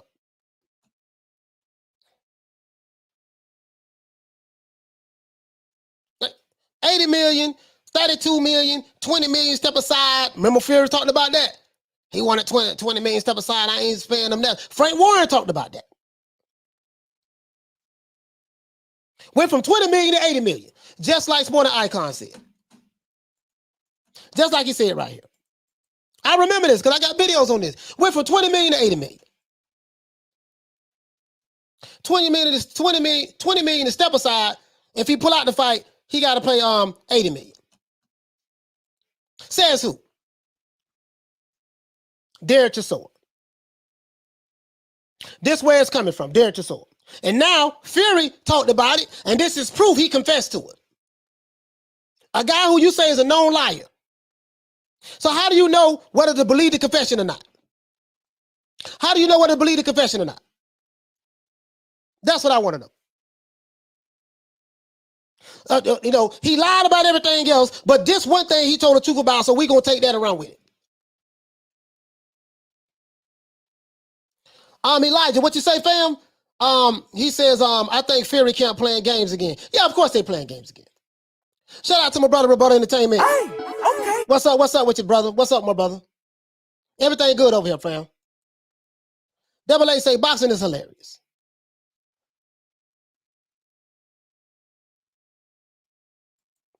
Michael, what's going on, fam? He say, I hope you and the family are good. Yes, sir. Yes, sir. Say, Fury will definitely turn up October the 9th. They're 200 to 1. Yeah, absolutely. But I'm talking about, I'm not even, this ain't no shade on Fury, this ain't no shade on Wilder. We're talking about this $80 million. I'm going to have to pay Wilder $80 million. Where you going to get it from, sir? Where you going to get it from, Fury? How you going to have to pay him $80 million? Where you going to get it from? He said the fighters themselves are going to increase the money. They feed the people that are crazy. Yeah, they feed it. They do. I am Dave, coach. The $80 million might come from Warren since he's willing to give Wilder $50 million back then. Oh man, listen, man. I am Dave, bro. We can't. Hey, okay. See what we can't do, bro. What we can't do, we can't just try to figure stuff out. It might come from such and such. It might, we go to see this. This is I'm not talking about you, I am Dave, but this is what happens. It's a possibility. It might come from this. It might come from that. 20 million may come from here. Another 40. Like me, I like to deal with what's tangible, what's real, what's reality, and what's proof. Because if you say that, is there anything that you can show me? And if you can't show it to me, how do you know? Not you, rebuttal. I mean, not you, I am Dave. But you get what I'm saying. If you can't show me, how do you know? Where did you get this information from? It came from Derek Chisora. That was the first $80 million man. War Week Radio. What's going on? What's going on, brother? Hey, okay. He said, vivid imagination, coach. According to Javon, he and Tyson Fury will see them in the ring on October the 9th. No one is backing out of this fight. No. I believe. We always got to say hopefully. You know what I mean? But I know you're talking about War Week. I believe Fury going to be there. They're going to fight. It just when it come to him, you just never know. But, I believe, it got to go down. $1 Trillion Dreams. What's going on, brother? Hey, okay. For dropping that quarter of a dub on your boy. Hey, Leroy! Super chat received. Playtime's over, boy. He said, who cares? 20, 30. He said 20 million, 30 million, 80 million. Y'all over here acting like y'all don't want to see the fight happen. Like you hope Fury pull out. No, I don't know. No, me, I want to see the fight happen. Because I want closure to this $1 Trillion Dreams. I want the fight to happen. And to be honest with you, I think it's going to be a good fight, to be fair. I think it's going to be a damn good fight. Because you got a fired up Deontay Wilder, and I don't know if Tyson Fury fired up. But we know Deontay Wilder fired up. We know that. So I want to see the fight. I wanted to get over with. I wanted the fight to be over with in July, to be honest with you. I like to see fights. The best fight, the best. I don't like to see fighters pulling out. That ain't my MO. I don't like to see fighters pulling out. This is why I get so mad get so upset when Fury pulled out of the Vladimir Klitschko fight. When Fury pulled out of this Wilder fight the first time. Like, man, just fighting, y'all fight, get it over with. We supposed to got this fight last year. That's where I'm at with it. I like to see fighters pull up, and I like to see big fights happen. That's what I like. Now, the people who don't want to see the fight happen, wanting to pull out, I can't speak for them. But I'm saying for me, $1 Trillion Dreams, I want this over with, to be honest with you. He said, Fury keeping all the nonsense going more outside of the ring than inside of the ring. Third coach, he said he can sell everything he got. I don't care. Duck if you want to. He said, Coach, what is your prediction for the fight? You know what, man? I'm gonna be honest with you. My prediction earlier in the year was that Fury was going to beat Wilder again.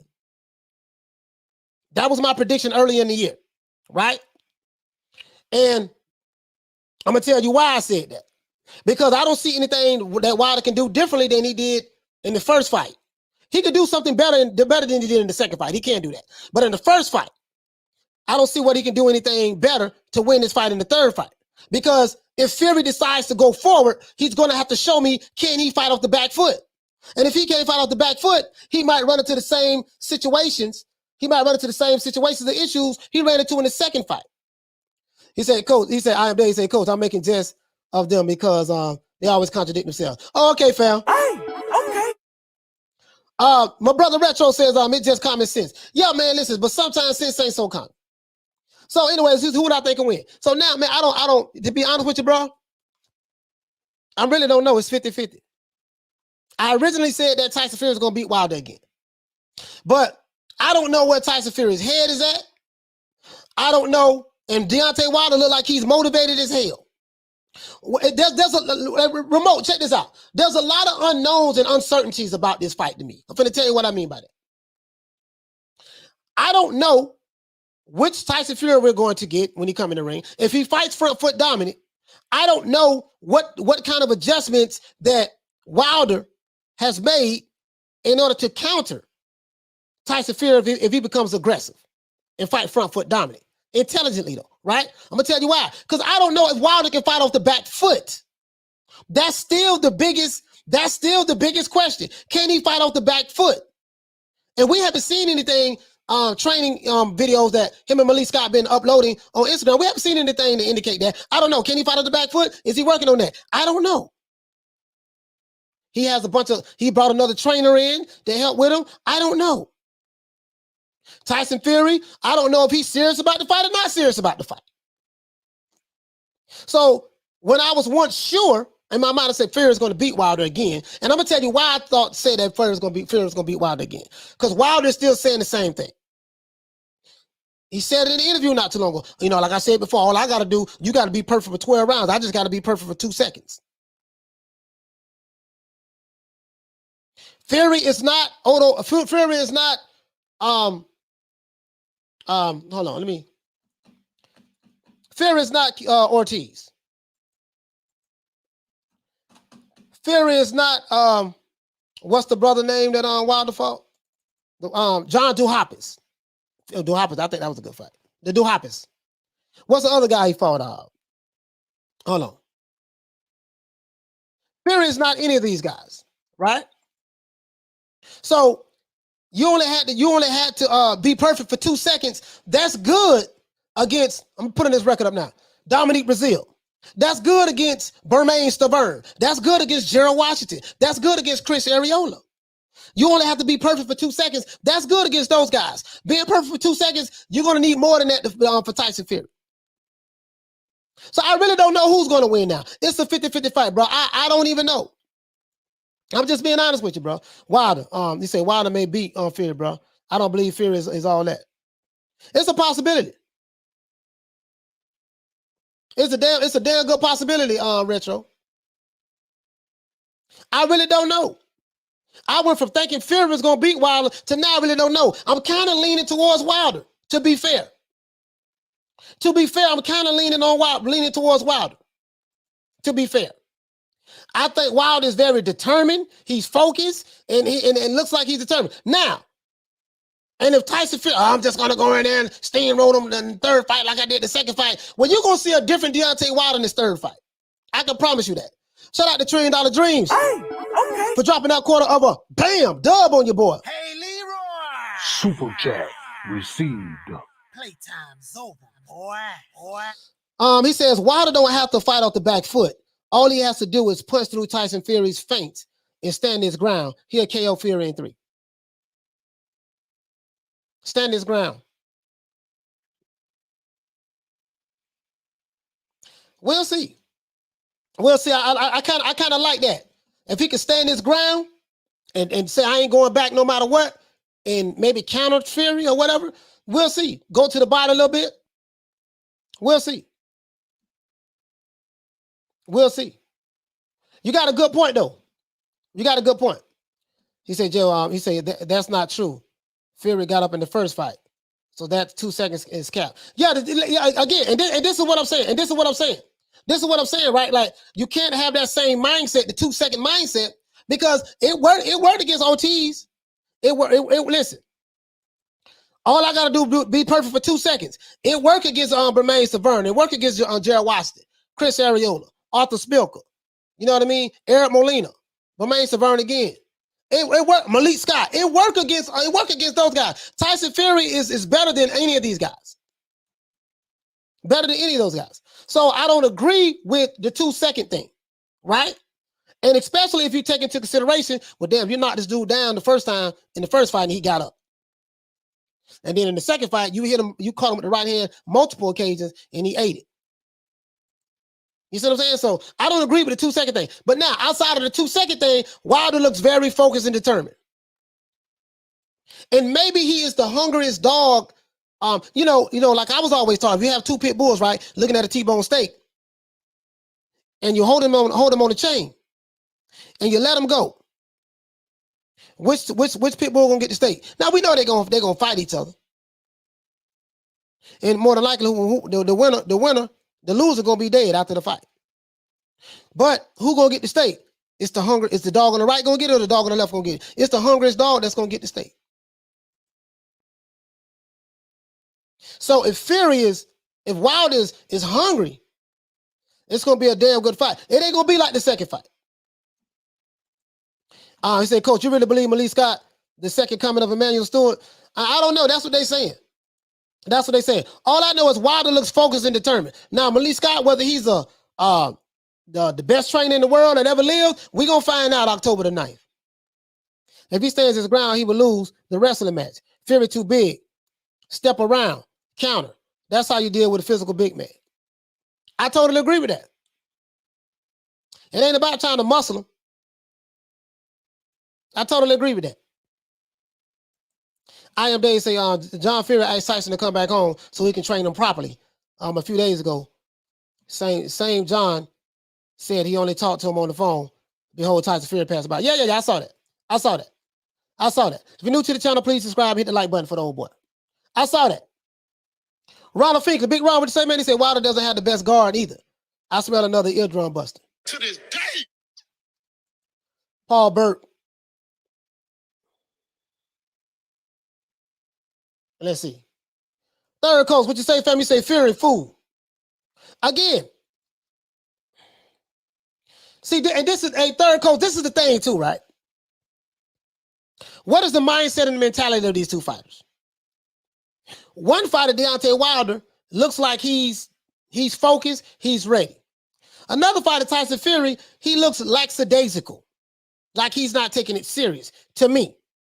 It's all about mindset. Now, is Wilder putting on the front? I don't know. Is Tyson Fury putting on the front? I don't know. It's a lot of stuff that we don't know. It's a lot of stuff that we believe, right? But once we have something tangible and we physically see what happens in the fight and after the fight, then that's proof of what we already believe. I don't know.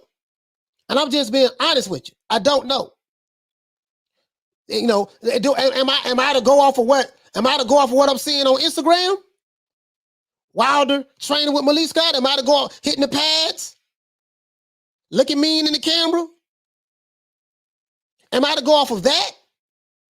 Or am I to go off of Tyson Fury blabbering his mouth around looking like he ain't taking it serious? Like, what am I? I have nothing to go off of.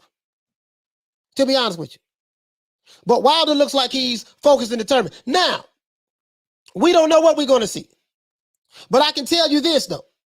I can tell you this. Elijah, he says, Fury would try and go forward and see that it won't work and start to run and box and win a draw. And win in a draw.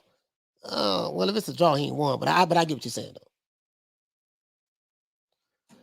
Egg Shake Forum says, Fury wants Team Wilder to think Fury is not taking it serious. Crazy how people can't see this. Now, you know what? You know what? You're right. I think you're right about that. I think you're right about that because Fury is the master of head games. So you might be right about that, fam. Shout out to $1 Trillion Dreams Hey, okay. for dropping that $2 super chat on your boy. Hey, Leroy. Super chat received. Playtime's over, boy. Boy. $1 Trillion Dreams say Fury won't fight again after October 9th, coach.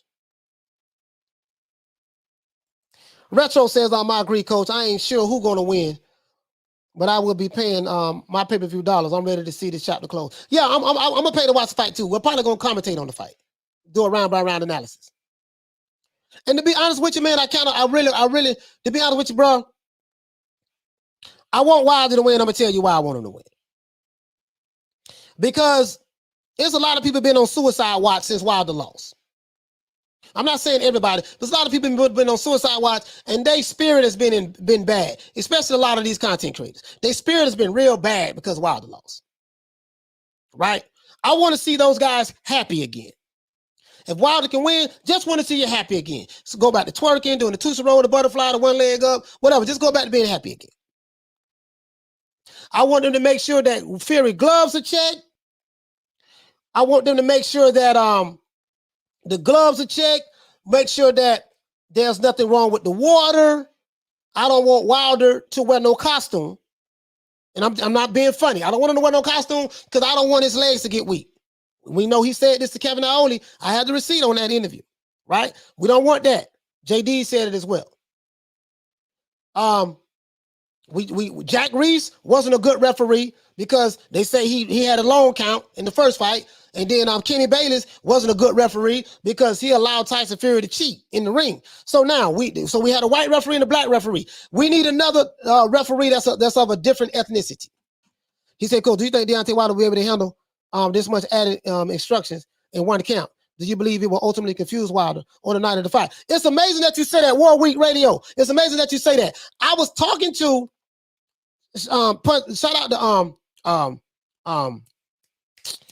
to Major Key Boxing. Shout out to Major Key Boxing. Shout out to Glenn. I mean, not Glenn, but that's Major Key's name, Glenn. Shout out to Major Key Boxing. Shout out to Troy Davis. I was privileged by those guys. And shout out to Mark Nash. He was on there too. I was privileged by those guys to be able to interview Tommy Brooks. I know you know who Tommy Brooks is on War Week Radio. Tommy Brooks told me that I asked him, I said, listen, man, when you go into a fight, we're talking about, and we were talking about Deontay Wilder and Tyson Fury. It's amazing you say that. I said, when you go into a fight, all the years that you have trained, I say, do you have a plan A or a plan B and a plan B and a plan C? Just in case plan A don't work, you go to B, from B, go to C, go to C, go to D. Guess what he told me, War Week Radio? He said, no, Tommy Brooks is the Hall of Fame trainer. We know this, right? He learned under what, Georgia Benton? You know, him, Ronnie Shields, all the, okay, with Pernell Whitaker and stuff like that. So, you know what he told me? He said, I have a plan A and a plan B. This is what he said at War Week Radio. This is what he said, bro. He said, no, I have a plan A and a plan B. If plan A don't work, we go to plan B. If plan B don't work, we go back to plan A. Guess why he said that? He said because he does not want to confuse his fighter. He said a confused fighter equals a loss or a knockout. If a fighter is confused, he can't execute the game plan. He's in there thinking. He can't flow with fluidity. He will lose. This is what Hall of Fame trainer Tommy Brooks said. So when you say, but we don't know what type of trainer Malik Scott is. If he's giving them a whole lot of information and tell them, hey, I need you to do this. Okay, this plan ain't working. Let's go to plan B. Okay, let's go to plan C. Let's go to plan. Maybe it might be information overload. I don't know. I'm of the impression that, hey, whatever they're working on, right? If it doesn't work, I think that Wilder's going to go back to what he knows how to do. Styles make fights. Wilder's a smaller guy, which ends up being a problem. Even Iron Mike had problems with taller guys, Buster Douglas, for example. Yeah, the big guy. Mike was a small heavyweight. But you get what I'm saying, though. Double A says, they say coach and retro live conversation. Yeah, absolutely. Fury and Survivor say, good morning, coach and fam. Oh, yeah, you in Australia, right? I think you're in Australia. Tommy's a legend. Yes, he is. Tommy's a legend. So Tommy Brooks say that, listen, if you come with too many plans in a fight, you confuse the fighter. If plan B don't work, you get it knocked out. Tommy Brooks say, if we have a plan A and a plan B. If plan A don't work, we go to plan B. If plan B don't work, we go back to plan A. All that plan C and D and E is just too much. Okay, baby boy, remember the plan we worked on in the first fight, right? Listen, plan A ain't working. Let's go to plan B. Okay, plan B ain't working. Okay, let's go to plan C. Remember plan C? Damn, man, I'm still, no, not really. Okay, let's go to plan D. You see what I'm saying? Like, he said it confuses the fighter. And I believe, and I don't know what type of trainer Malik Scott is. I just don't. He said, I'm afraid if he's giving Deontay too much information in one camp. And there's only so much that a fighter's going to learn and transform in one camp anyways. He said, coach, if Wilder loses his fight, Malik should be held responsible because he couldn't train his fighter. Even Wilder said he's not teaching him anything new, just bringing out of him the things he ain't using. Yeah, Wilder did say that. And see, this is the thing. Whatever tools that Wilder has inside of him, he has not been forced to use those because he's been fighting guys like this. See, when you fight Dominique Brazil and Luis Ortiz and Bermain Stiverne and Gerald Washington and Chris Arreola and Arthur Spilka and Johan Duhapis and Eric Molina and when you fight guys like this, these guys did not force Deontay Wilder to bring out of him what he hasn't been using. If you get what I'm saying, these fighters, it takes certain fighters to bring out of you what you it takes certain fighters to bring out the best in you is what I'm trying to say. It takes certain fighters to bring the best out of you is what I'm trying to say. So when you fighting C-class fighters, Wilder never had to dig deep and pull out left hook to the body. You see what I'm saying? Uppercut. You know what I mean? Feints. You know what I mean? Just, inside fight game, angles, just different stuff. Different. He never had to bring all of those things out because the fighters he fought didn't bring it out of him. So I kind of agree with that. I don't know what Malik Scott is saying, but if this is what Wilder said, which he did say that, even Wilder said he's not teaching him anything new, just bringing out the things he ain't using. He hasn't been using because he never had to use it. You see what I'm saying, I am Dave? He never had to use it. He said, coach, I'm a coach. And when you are in the corner with your boxer, you got 1 minute to get your message across. The first 40 seconds is breathing, relaxing, keep it short, sweet, so he can remember. Yeah, exactly, Paul. You hit the nail right on the head. And this is what Tommy Brooks was talking about, Paul. You only got but 1 minute. He's trying to recover from a brutal 3-minute fight round.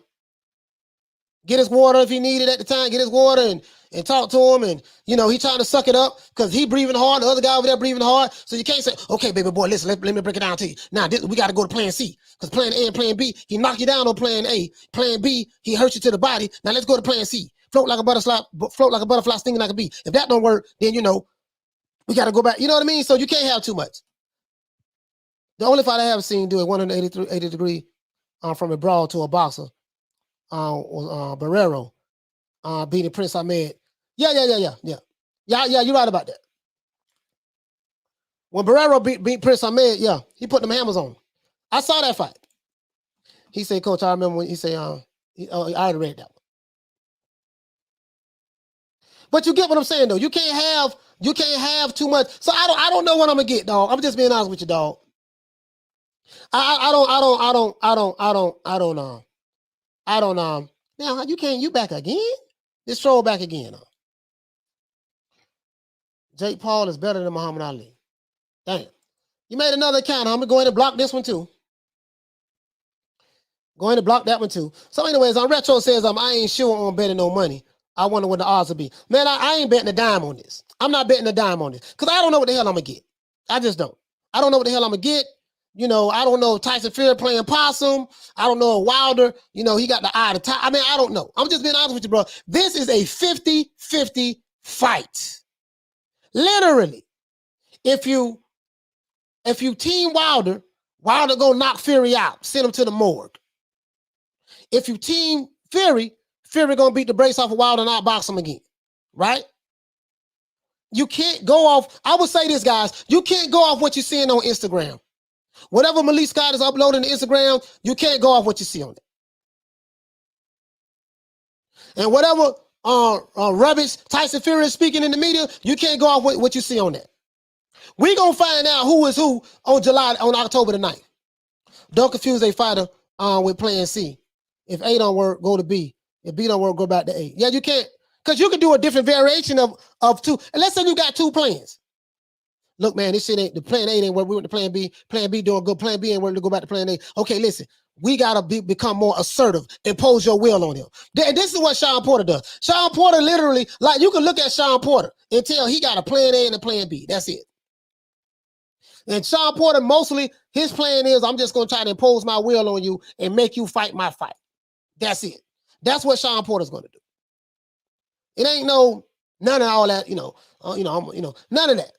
Because some fighters, now, when you have those intelligent fighters, now you have fighters who have real high ring IQs and intelligent, they can really make all types of adjustments. They can show you different variations of plan A. Like an example, let's say a fighter is a switch hitter, like a Bruce Ennis. I got plan A. I came out like this. He say, can we all take a fourth Wilder fight? Fourth Wilder Fury fight after this? No, they said that's over. Wilder said that's it, and Fury said that's it. You see what I'm saying? So that's all I'm saying. Like, I really don't know.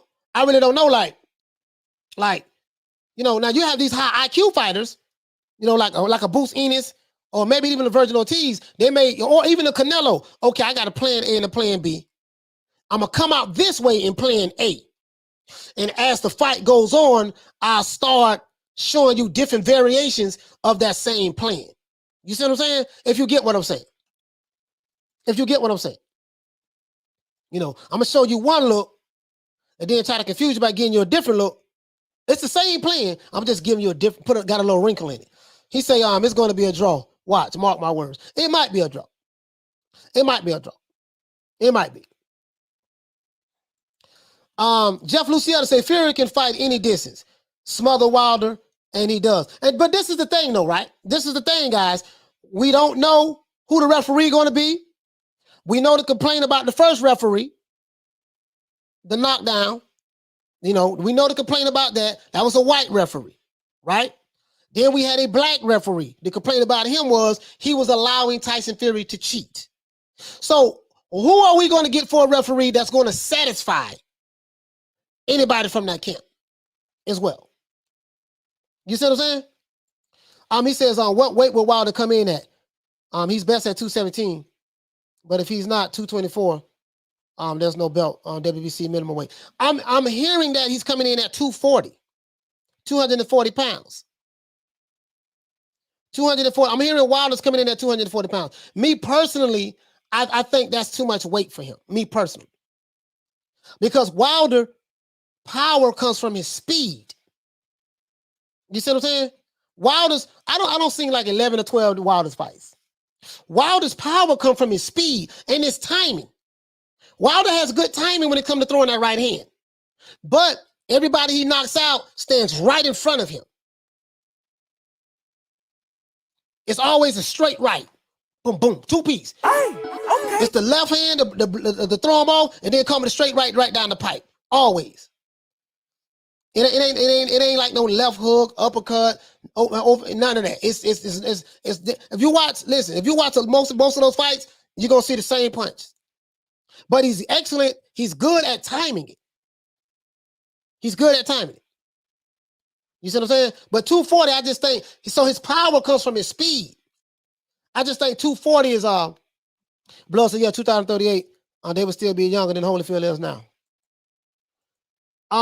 War Week Radio, he said Tyson Fury 275 on the favorite. Wilder plus 225. Okay, that ain't that bad. That ain't that bad. And they're probably giving it to Fury that low because he has the belt. And they don't fought. Okay. And they don't fought twice already. That's probably why they're doing it. That's probably why they're doing it. Bob Holt say 240. He's gonna yeah, he's 240. This is the info. As a matter of fact, this is what one of his supporting channels put out there. He's 240 pounds. Wilder don't beefed up. He looks bigger. He does look bigger now. He does look bigger. He does look bigger. Yeah, man, hit the like button and subscribe. Hit the like button for the old boy and subscribe. He does look bigger, guys. Wilder does look bigger. He didn't beef up his legs. He didn't beef his legs up. So either he just got naturally skinny legs or he really doesn't work on them. To me, beefing the legs up, making the legs stronger will help you in a physical, grueling fight. Because in the second fight, his legs was not under him. Tyson Fury was leaning on him. He was, oh man. Bro, listen. I gotta show y'all this. I'm gonna do this. Hold on. Let me go to my Canva right quick. I'm gonna show y'all this. Let me go to Canva right quick. I make all my thumbnails with Canva. Listen, I'm gonna show y'all this, guys. Wilder's gonna have to beef his legs up. I'm gonna tell you why I say that. Look at this. Tyson Fury got him in the headlock right here. Tyson Fury got him in the headlock. The referee Kenny Bailey is trying to break it up. Tyson Fury got him in the headlock, and Wilder's leaning back. And you see how skinny his legs is, and he has skinny thighs. So when you got a guy, and you see what Fury's doing, he's putting his weight on him. You see what I'm saying? He's literally mauling Fury, Wilder. He said you can't put fat. He said you can't put fat on a greyhound. Do you get what I'm saying? You see that? You see what he's doing, guys? Fury fought dirty this fight. Oh, he fought dirty. I can't lie, dog. I can't lie. Now the loaded gloves and the water bottle and the costume and the crab in the bucket referee and the WBC conspiring against him and the Nevada Athletic Commission, all that, I ain't getting into all that. You already know my stance on that. But as it relates to this, he's mauling Wilder. Got him in the headlock right here. He said, Fury got skinny legs too. Yeah, he does. But the thing is, he got skinny legs too, but his legs is stronger than Wilder's. You see what I'm saying? So Fury was mauling him like a pit bull. That ain't it. So this is why Wilder legs were not under him. He said that's why Holyfield didn't look good in his recent fight. He didn't have leg power. Look at this. Wilder didn't have his legs. Well, I'm gonna tell you why I believe Wilder didn't have his legs. He didn't train properly for this fight. Look at this. Fury got his hand all on the back of his head right here, ready to punch him. Bruh, Fury. Cause maybe you answered this question, but I missed it. But who is it more mental stress? And I didn't answer it. Who's under more mental stress? I would say Wilder. Because Fury, what kind of stress he has. I don't fought this guy twice. In my mind, I beat him twice already. Wilder has to back up everything he said and do. He has a lot of people who's expecting him to win. You know what I mean? So, but Fury fought Wilder dirty. I can't lie, dog. He was mauling him now. He was mauling him. And this is why. Hold on, David. This is why. Now, this was Wilder falling. Hold on, guys. This Wilder falling all over the ring. Now, you can see this right here. He didn't have his legs up under him. So when you got a guy that's leaning all on you, he didn't have his legs. He didn't have his legs up under him. Off balance, off. You see what I'm saying? So he beefed up the 240, but he's looking big up top. You have to have the legs. You got to put that. I would have loved to see Wilder put that weight on the waist down. You see what I'm saying? Look at this. You see right here, Wilder legs, he leaning back like that. Fury had them caught him with the right hand, and he's closing the gap. So Fury knows when I get close, rush him. Because Wilder, in order for him to knock you out, he needs extension and timing on that right hand. His legs is gone, guys. His legs is gone in this fight. Do you see what I'm saying? That's the problem. So I would have loved to see him beef his legs up. You know? I mean, I like the fact that he's benching weight and all that stuff there. That's cool. But now this here is look at this. Look at this. Fury caught him with a right uppercut, hit him right on that ear. Remember the ear where he split him at? He hit him right on the ear with those horsehair gloves. Hit him right on the ear. And he holding his head right there. He's mauling him. Listen, Lennox Lewis used to maul smaller fighters. If you watch any of Lennox Lewis fights, look how he beat Tyson down. When Lennox Lewis, boy, when he got close to you, he'll jab you. And then he wasn't a great inside fighter, but he had a mean uppercut. He wasn't a great inside fighter, and he did work the body pretty good. Lennox Lewis did. I'm not gonna lie. But inside fighting wasn't his thing was more distance and range and stuff like that. And when Lennox got a smaller fighter, Lennox will lean all on top of you. Push your head down and all that. Lennox Lewis used to do that. That's out of the old Lennox Lewis playbook. He said rabbit punches are illegal as well, bro. Yes. Yeah, but listen, check this out. Check this out, though. Blood, check this out. I have pictures and video footage of Wilder rabbit punching King Kong Ortiz. And other fighters as well. Other fighters. You know, I got pictures of quite a few fighters doing it, to be fair. It ain't just Fury or Wilder. There's a whole bunch of fighters that do that. I can show it to you. Like literally, bro. Like literally, especially in the heavyweight division. Blood retro. And you know. But Fury, hey, listen, Fury was mauling them. All Fury has to do is fight Wilder on the inside, beat Wilder to every punch. In order for him to beat him to every punch, that's gonna be timing. Yep, the fix is in. We're about to get a draw in October. He's scratching him too. That photo is proof. James, how was he scratching him, bro? What? How was he scratching him? That looked like a punch. Like, how can you scratch? Now that was a punch. That was an uppercut, bro. He put the form. He had his head down right there, and bam, hit him right there. He said Andre Ward figured out Kovalev from the 6th round of the fight. Fight 2 exposes his weakness, body shots. No reason to have a third fight, kind of like the trilogy will be. Okay. Paul Burke, what you say, fam? You say, coach, like when you play fight with your little brother, every time he tries to punch you, you just push him to the side.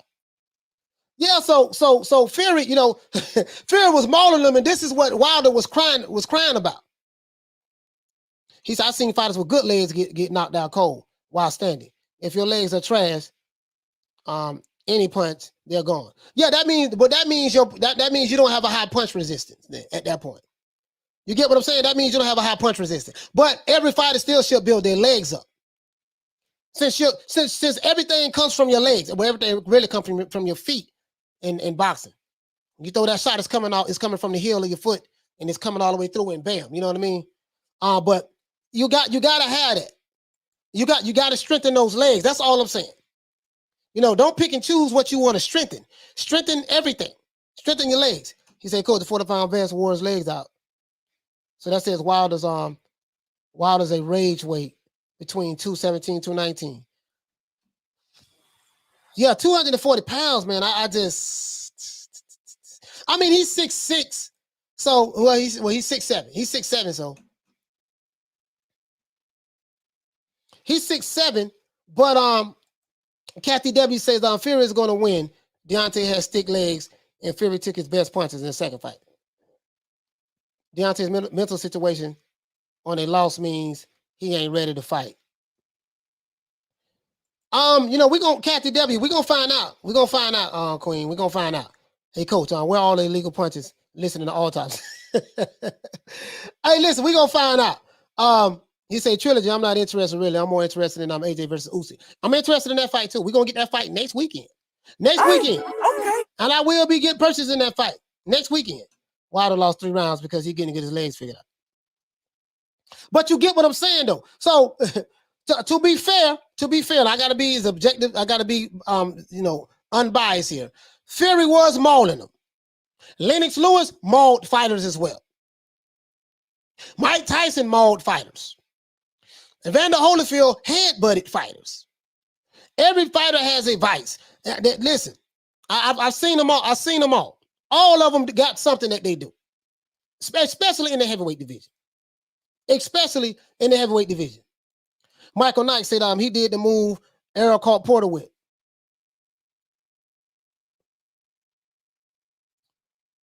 Jeff Luciano said Wilder said he scratched flesh out of my ear. How in the hell?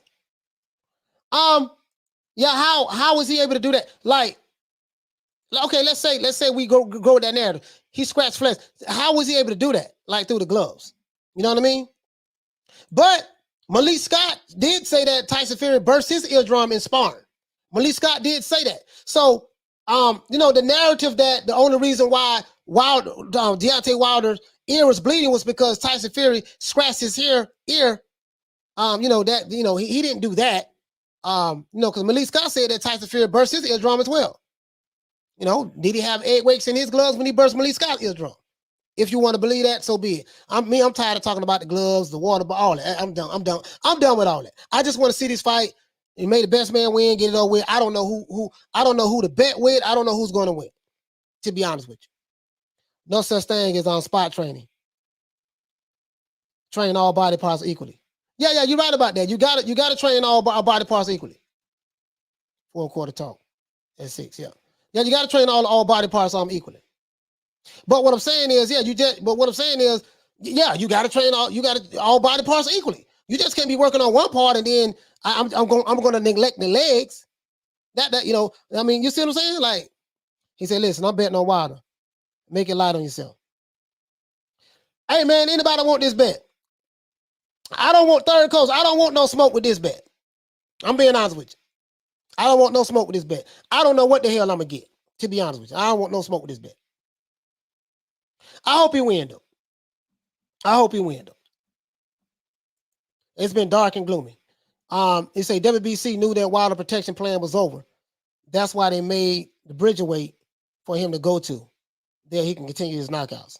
Now, Wilder, you know what, I'm Dave. I know you're joking, but I don't think Wilder will go to Bridgerweight. Hey, what is the weight for Bridgerweight anyways? What is the weight for Bridgerweight? What is the weight for Bridgerweight? That could be the reason why I was fixing to say maybe that might be the reason why he moved up to 240. What is the weight for Bridgerweight though? Because who's going to fight in that?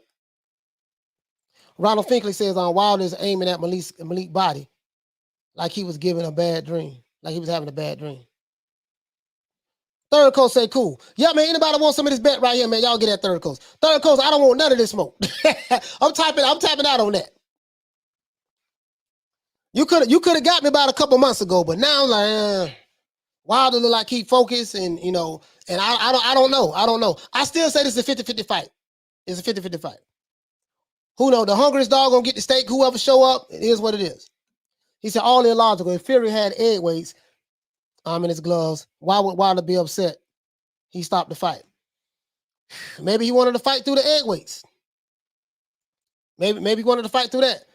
Bruce Lee said when you're talking about fighting as it is with no rules, well then, baby boy. He said, well then, baby, you better train every part of your body. Yeah. That's all I'm saying. That's all I'm saying. Shout out to Major Key in the building. Hey, okay. Major Key. That look like Major Key. That look like the Master Key right there. That look like the Master Key. Zayden said that can you imagine Wilder's power if he doubled down on squatting and deadlifts? Yeah. Yeah, if you can strengthen the lower parts of your body. Like, bro, if you look at some old, like them, well, Tyson was a shorter fighter type. Mike Tyson was 5'10", 5'10 and a half, something like that. You know, he was a short heavyweight. So everything with him was leverage and throwing his punches with the right leverage, and everything he did not only came off his feet but his legs. He had some big ass quads. So when he throw his punch, he put all his weight in his punches. But that style was good for him because he was a shorter fighter. Now Wilder won't be able to do that because he's a tall fighter. He's 6'7". But you still got to strengthen those legs. So if you get in a situation to where Fury and Wilder are locked up and Fury goes to leaning on him, you know, wearing you out over time, your legs will be able to endure what, you know, the task that's at hand. You get what I'm saying though? You get what I'm saying? That's all I'm saying. He said in my AJ voice, I'm not betting on none of them, meaning Fury versus Wilder. You see what I'm saying? Like, you know, like I really, you know, now of course, if you're a diehard Tyson Fury fan, he's going to win. You're going to bet on him. If you're a diehard Wilder fan, he's going to win. You're going to bet on him. Me, I'm not a fan of neither fighter. I respect them, but I'm just not there with them. You know what I mean? He blamed Mark Breland for spiking his water and the commission for basically trying to kill him in the ring. Where the post-fight test results at. He said, "Where's the post-fight test results at?" He's fighting under the same commission again. That's another thing too. Like that is now you make. Hey, listen, hey, Steel Chef, you make a valid point because if Wilder really feels like he got cheated and the WBC conspired against him to help Tyson Fury because he had the complexion for the protection, and Nevada Athletic Commission conspired against him to allow Tyson Fury to cheat because he has the complexion for protection, what makes him think that they won't do it again? What kind of safety measures has he put in place, him and Al Heyman and the PBC and stuff like that, to make sure that the commission don't conspire against him to help the white fighter against the black fighter again? Because that's the narrative, right? That's the narrative. So, you know, you get what I'm saying? So you make a valid point. He said Tyson's uppercut his elbow almost touched the canvas. Straight through your head. Yeah, you talking about Mike Tyson? Yeah, absolutely. You get what I'm saying though? Oh, Dragonland, what you say, fam? You say, Coach, who you got? Whyte or Odo Wallin? Boy, I don't know, boy. Odo Wallin, boy. Listen, I'm gonna tell you something. I like Dillian Whyte now. But we saw what Odo Wallin did to Dominique Brazil, and we saw how he split Tyson Fury. He cut his eye open. Coach still going in. Yeah, listen. Hey, Jawan, Odo Wallin and Odo Wallin and Dillian Whyte. Bro, if he go to listen, I didn't know who Odo Wallin is prior to him fighting Tyson Fury, but he gave Tyson Fury that work.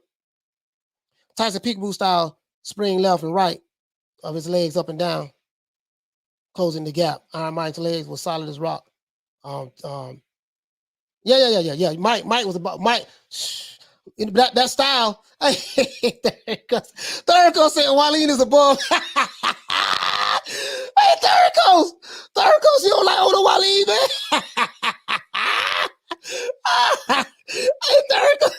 Hey, Third Coast, man.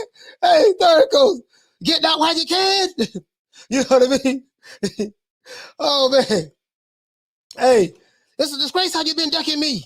He said it's not black versus white, it's skill versus unskill, period. Yeah, you know, it's skill versus skill. But I get what you're saying though, but I'm saying that's been the narrative though. That's been the narrative now. So, you know. Hey, Third Coast said Wallin the bomb, man. Hold on, man. Hey, Third Coast, Wallin might have some fans, man. Are there any Odo Wallin fans in the house? Silence King said, what up, Coach? What's up with your fam? Hey, okay. Are there any Odo Wallin fans? Dragonland said Wallin can box. Bro, I'm telling you, you saw how he faded Dominique Brazil. Now, he didn't knock him out like Wilder knocked him out, but the way he boxed him up. And you saw what he did to the Gypsy King now. He said we need youth movement in the heavyweight division. Yes, we do, man, because in America, man, our boxing scene is terrible in the heavyweight division. Hey, I am Dave. Put some respect on Wallin's name. Hey, okay. Man, put some respect on it, man. To this day. Put some respect on Odo Wallin, man. True. Man, I'm trying to tell y'all, man, that's that, bro. He said Waleem might get him if White don't come in shape. Bro, listen, bro. Although Waleem can fight. Listen, third coach. I know you say he'll bomb, but bro, Bruce goes, I don't. He say, I don't hate him, bro. Bro, that dude can box, bro. You saw what he did to Tyson Fury. Waleem caught Fury and cut him up pretty good, bro. He was giving Tyson Fury that business, bro. He said Waleem boxed circles around Dominique Brazil, bro. I'm trying to tell you, bro. Waleem versus Wilder actually a very good match. Yeah, for real though. Hey, okay. War week, yeah, for real though. I'm trying to tell you, man. $1 trillion dream. Shout out to my brother $1 trillion dreams. Hey, okay. Yeah. For dropping that quarter of a dub on your boy. Hey, Leroy. Super chat received. Playtime's over, boy. He said, when Wilder KO Fury, are you going to push for undisputed match between him and AJ? Who you think going to win that fight and why? Fury is October 9th. Fury is done October 9th. Oh, that's a good question. If Wilder can beat Fury, of course I want to see undisputed. Now, are we going to get it? I don't think so. We're not going to get it because different side, Al Heyman don't do business with, sometimes he does. Maybe in the past when he let his fighters go to the zone. But will they make the fight? What the price going to be, dollar amount, all that? I don't care about none of that. But I definitely want to see that fight. But we know that there's bad blood between Shelly Finkel, Al Heyman, Deontay Wilder with Eddie Hearn, and all this stuff there, man. So I ain't gonna even hold my breath on that. But do I want to see the fight? Absolutely. Who do I think will win the fight? If Deontay Wilder can catch him, like he said, he only need 2 seconds, and if AJ can't take that punch, Wilder will win. Personally, I will go with the boxer because I will go with the boxer. And I think AJ, overall boxing skills wise, I got AJ clipping Wilder. I have him clipping Wilder. But if Wilder can catch him, because remember, when we talk about Deontay Wilder, we talk about one thing. If he land that right hand. So if he can land that right hand and keep him down, Wilder can definitely win that fight. But to be honest with you, I would say Wilder and AJ, again, being that if he beat Fury and depending on how he beat him and stuff like that, if he can beat Fury and get his belt back, I would definitely love to see that. I would definitely love to see Wilder versus Fury, Wilder versus Anthony Joshua. To be honest with you, $1 trillion dreams, Wilder and Anthony Joshua should have fought years ago. They supposed to say, you know what, man, baby boy, listen, man, let's go ahead and get together and get this money. Let's get this money, baby boy. 2 brothers, let's come together and get this money. That's what they should have did. He said, I love to tell her, stop with the black stuff. Let's not forget Marciano was undefeated and he fought 11 times in 1 year in careers, 5 ounce gloves, broke arms, bone. It's a gloves, broke and bruised bones in arms and 184 pounds. Well, the black and white stuff ain't gonna stop. They're not gonna stop that. People not gonna stop that because people gonna always cling on to their own group. It's human behavior. Everybody gonna cling on to their own group. That ain't gonna stop. Chavo TV says, did you see Senior says he won't Devin Haney? Do you believe it? No, I don't believe nothing until I see it in the ring. They say Senior say a whole lot of stuff. So he boxed AJ in the amateurs. It's on YouTube. Close fight. Are you talking about Odo Waleem? Third coach said Usyk about to get beat too. Yeah, I got AJ. I got AJ beating Usyk. I think it's gonna be a good fight. Hey, third coach. I know that Anthony Joshua lost to Andy Ruiz. We know that. Andy Ruiz one hit wonder. We won't know what happened to him after that. But I to be honest with you, third coach, I'm telling you, man, I think this is gonna be a damn good. This might be outside of Vladimir Klitschko fight. I think this is gonna be probably Anthony Joshua one of his hardest fights. Because Usyk has good footwork, and he can really box. I'm telling you now, he can really box. But I got AJ all. I got AJ all day. To be fair, I got AJ all day.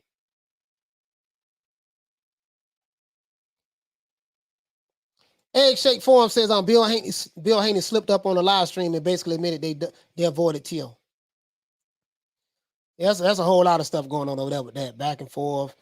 They need to be tennis players. He said that was the fight everyone was going. He said that was the fight everyone was going on about when Fury went off the radar for a couple of years. Wilder versus Johnson. Yeah, man, and they was cool at one point, man. I don't know what happened, bro.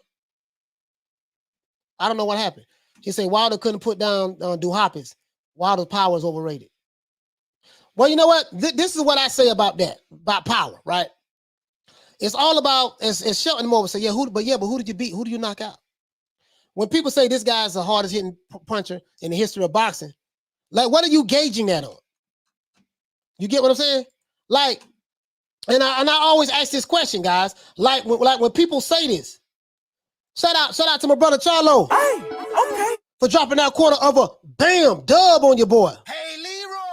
Super chat received. Playtime's over, boy. He said AJ got to get past Usyk before we talk about AJ Undisputed match. Let's not forget, Usyk has something to say about that. Exactly. And Usyk can fight, bro. Usyk can fight. Usyk can fight. Shout out to Bad Shit Crazy. He say, man, stay up. Yes, sir. Stay up, fam. Hey, okay. Be safe out there, brother. He says Povetkin is better than Usyk. We'll find out. On September next weekend. We won't know that until next weekend. Captain Debbie say they say, but in all fairness, if we talk fair, I think Fury won the first fight and the second fight. So really, if Fury loses the third fight, there should be a fourth. Yeah, but there's nothing in the contract for that. He said if Wilder catches AJ, he's sending them to the moon. But AJ can outbox Wilder as much as I hate to say it. Yeah, but see, Jawan, that's the thing though. So this is what I'm saying too, right? It's all about, can you take the shot if you get hit with it? And when we talk about Wilder, we only talk about one thing. We don't talk about footwork. We don't talk about ring IQ. We don't talk about stamina. We don't talk about angles. We don't talk about feints. We don't talk about none of that. We just say, boy, if he catch him. So that's just a one-trick pony. You know what I mean? To be fair, Bruce Leroy. You know what I mean?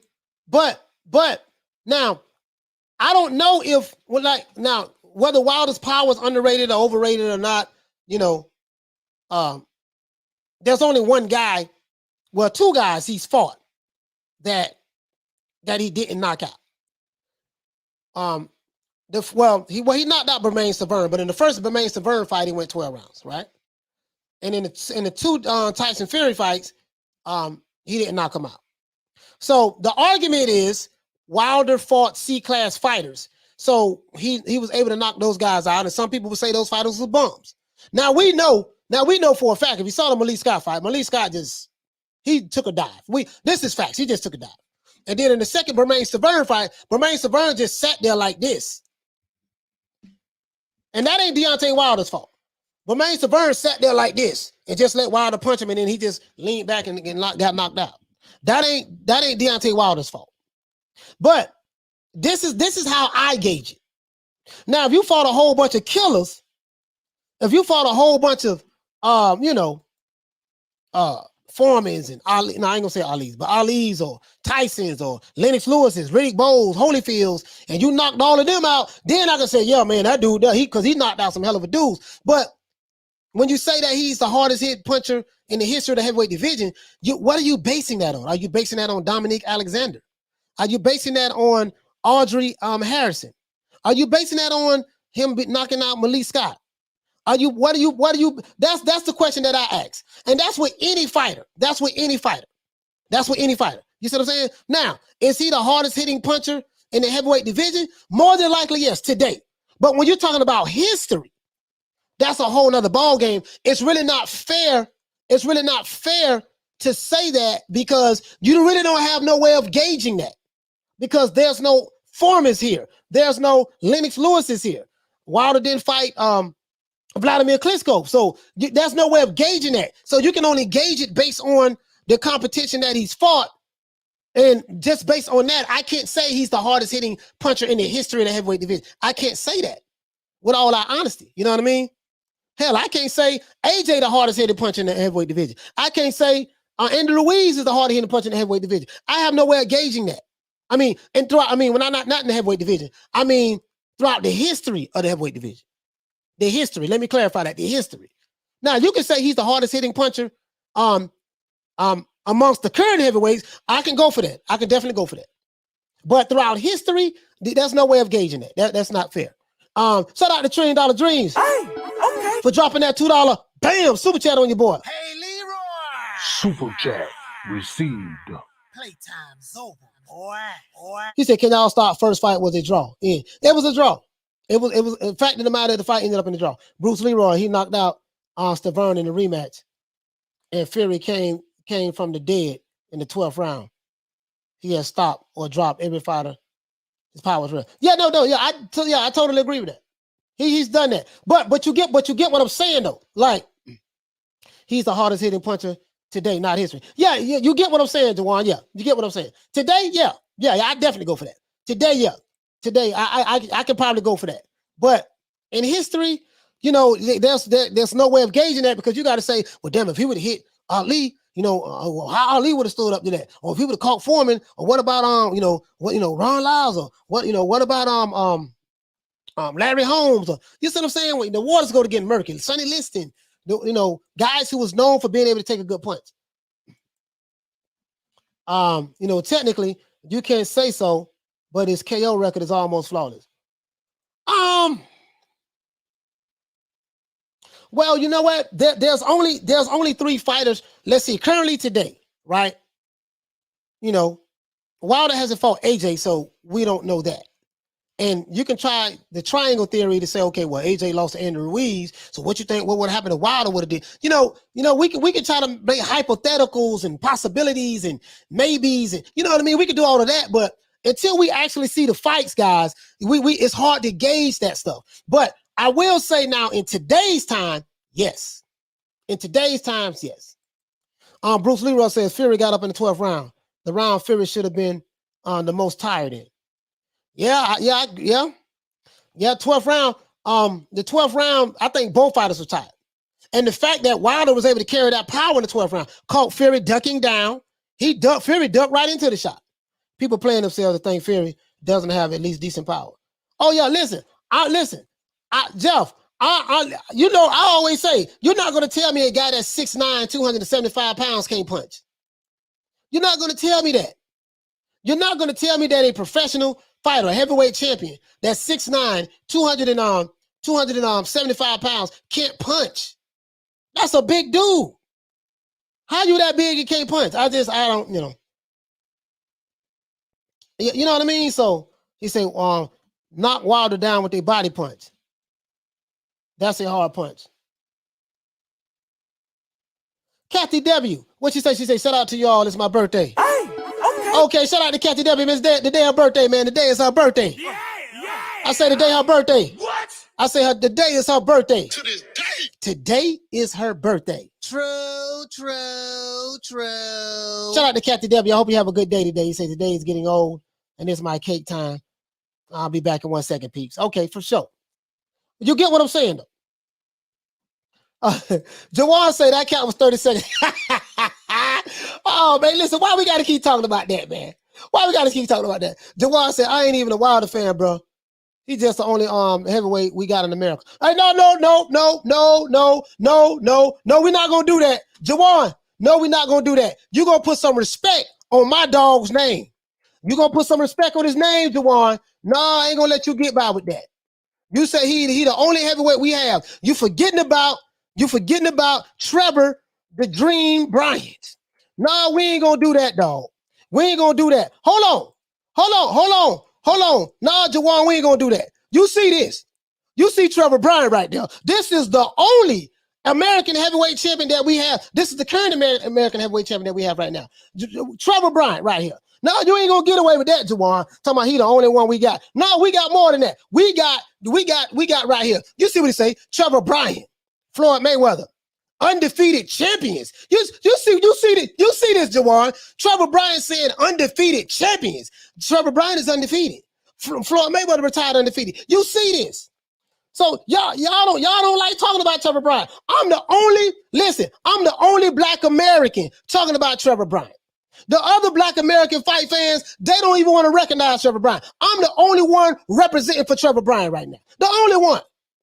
You see my dog right here. You see my dog. He went Money May. Two undefeated champions.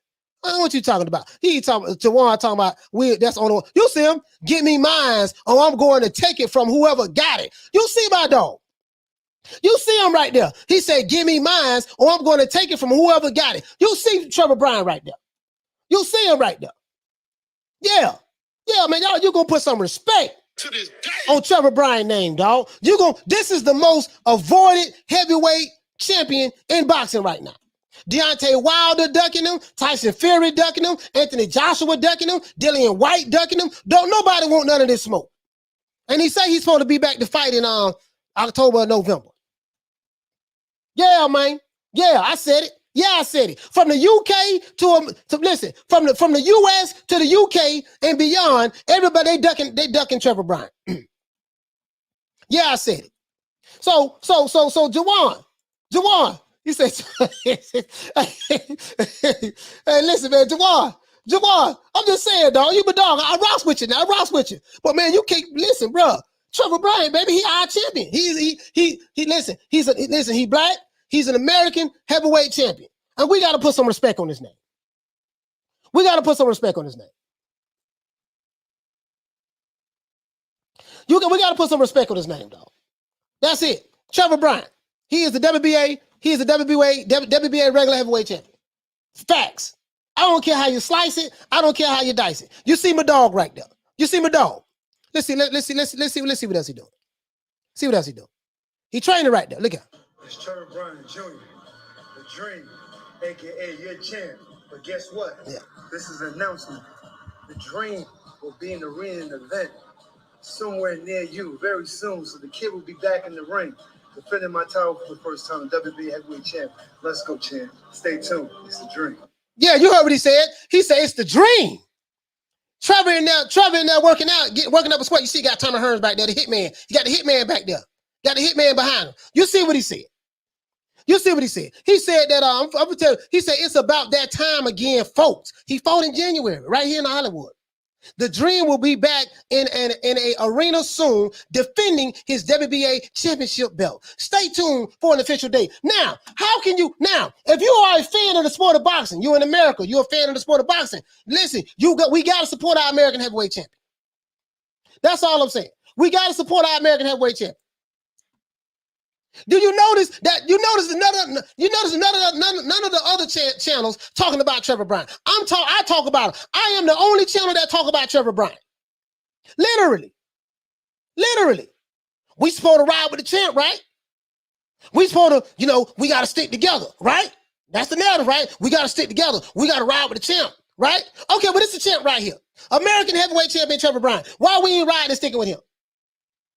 That's what I want to know. The Dream. Trevor the Dream, Bryan. He said, what about King Kong? Beverly fight King Kong. I'm just saying, though. Exclusive say, there's only one dream, and his name is Devin Haney, coach. Hey, listen, man. Listen. I think Trevor Bryan been boxing. I don't know. We got to find out. Hey, exclusive. We got to find out who had the dream first. Who had to name the dream first? That's what we got to find out. That's what we got to find out. Credulous says Wilder knocks him out. Send him to Dreamland. Oh, so Credulous, do you support this? Do you support our only American heavyweight champion? Do you support him? Or is it just certain black fighters you support? Serious question too. If Trevor Bryan is so good, how come most people in the UK don't know him? You know why they don't know who he is? Because they done him. That's why they don't know who he is, Kathy. Because they ducking him. They ducking him. You see my dog. Now, here you go.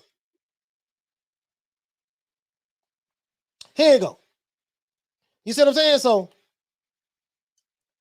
this guy says, Ron, no hate, you guys follow anybody's narrative. Coming from the guy who follows narratives. Okay. It is what it is. Hey, okay. Yeah, man, Ronald Finkler, the only American heavyweight. That's it. Facts. I don't care how you slice it. I don't care how you dice it. Trevor Bryan is our current our current American heavyweight champion. Facts. WBA regular heavyweight champion. Whether you like him or not, it is what it is. So that's all I'm saying.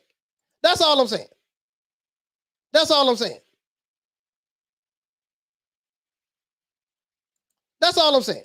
He the guy. He look happy too. He the champ. He the champ. No Fury. He say no Fury fighting the Deontay Wilder fight. The Dream needs a defense and Wilder needs a challenger. Oh, here you go. Here you go. Oh, you see my dog? My dog want the smoke. My dog want the smoke. Here you go right here. Here you go right here. My dog want the smoke. He said Ronald Finkley he say Credit got spiked with haterade, coach Malachi. We get what he feeling today. Yeah, it is what it is. It is what it is. You see my dog. You see what he say right here. He say no Fury fight. That's when the fight wasn't on. No, he say no Fury fight Deontay Wilder, question mark. The Dream needs a defense and Wilder needs a challenger. Let's make this fight happen. Don King Promotions will be waiting by their phones. Let's go, champ. Now, I told you that my dog, Trevor Bryant, was calling out Wilder. He didn't want to smoke, and Fury didn't want to smoke. AJ didn't want to smoke, and Dillian Whyte didn't want to smoke. My dog, the current American heavyweight champion right now called out Deontay Wilder. No, guess what? He didn't get no phone call back. I told you that. This is proof. Hey, what Blue say? Facts. This is facts. To this day. This it. He called out Wilder. To this day. You see this here. And he got the belts up. He got the belts up. To this day. Yeah, he did that there. My dog did that there. Say what you want to say. My dog want that smoke. My dog Trevor Bryant want that smoke. That's right. We got to stand behind the American heavyweight champion. That's what we got to do. Y'all can't be picking and choosing and switching sides. Like, hold on now. Hold it. Y'all can't be picking and choosing when you want to support Black American fighters, right? And Black American champions. Listen, if we're going to ride with Wilder, you're going to have to ride with Trevor Bryant. That's all I'm saying. That's all I'm saying, dog. That's all I'm saying. The Dream want that smoke. Now, Exclusive said Devin Haney is the only Dream. Now, Exclusive, we got to figure out who had the Dream first. Now, because if Devin Haney got the Dream name after Trevor Bryant, then, Trevor Bryant is the true Dream. But if Trevor Bryant had it first, then, we got to do some investigation on that. We got to do some investigation on that. But that's all I'm saying, though. That's all I'm saying. That's all I'm saying. Prejudice, I apologize for that, fam. Apologize for that, bro. I apologize for that. I am Dave. He said, Coach, chill out. Your dog might. Hey, listen. All I hate, dog. All I hate, dog. I don't know. Listen, bro. Y'all, listen. Are we gonna support Trevor Bryant? That's what I want to know, dog. That's all I want to know. He said we got to ride for them all. That's what I'm talking about. That's what I'm talking about, Juwan. That's what I'm talking about, dog. We gonna ride. You see right here. As a matter of fact, somebody get Deontay Wilder on the phone. Somebody hit up Malik Scott. You know what? He kind of looked like Malik Scott a little bit too. Him and Malik Scott kind of look alike. Listen, somebody get Deontay Wilder on the phone. Call Jabba the Hutt. Call 7 8 Sports. Call Blue. Call them dudes and say, listen, man, my dog Trevor Bryant want that smoke. He want that work. As a matter of fact, Trevor Bryant want the winner out of Tyson Fury and Deontay Wilder. If Deontay Wilder wins, this will be his opportunity. Listen, hold it. I just thought about something. It just came to me. If Deontay Wilder can beat Tyson Fury, and if he fight Trevor Bryant, if he can beat Trevor Bryant, he will be the unified heavyweight champion. To this day. Yeah. Listen, hey, Juwan, check this out. Coach got me. Hey, listen, check this out. My G, for real though. Let's say Wilder beat Fury. October 9th, right? He beat Fury. Guess what? Now we know we ain't gonna get no undisputed match between him and AJ. That ain't gonna happen, dog. That ain't gonna happen. It's gonna a whole lot of politics, whole lot of talking. Wilder gonna say something, and JJ and them gonna say something. It ain't gonna be nothing. We know this, right? But guess what? If Wilder can beat Trevor the Dream, because he been ducking him for a minute now. He been ducking, dog. He been ducking. Listen, ever since Trevor Bryant got that strap, there ain't nobody they won't even call his name. It's like he the Candyman. Wilder, if he can beat Trevor Bryant, he will be unified heavyweight champion. And then now you got unified heavyweight champion with Deontay Wilder. That's if he can beat Tyson Fury and beat Trevor Bryan. And then unified champion with Anthony Joshua. If he can continue to beat his mandatories, they can fight. They can fight for undisputed. That's how we do that. That's how we do that. He said Wilder gonna need a confidence booster, confidence builder. Hey, listen, bro. I'm just trying to tell you. Thomas Jones said they're not answering the phone calls. They ducking. They ducking. This is what I'm talking about. They ducking, dog. They ducking. Hey, Pudo Central say Trevor Bryan better than Ali. Facts. Oh, boy, I need to come, boy. Hey, boy, you know what, man? Let me tell you something, bro. Let me tell you something. Cocaine is a hell of a drug. Boy, you need to leave that shit alone, boy.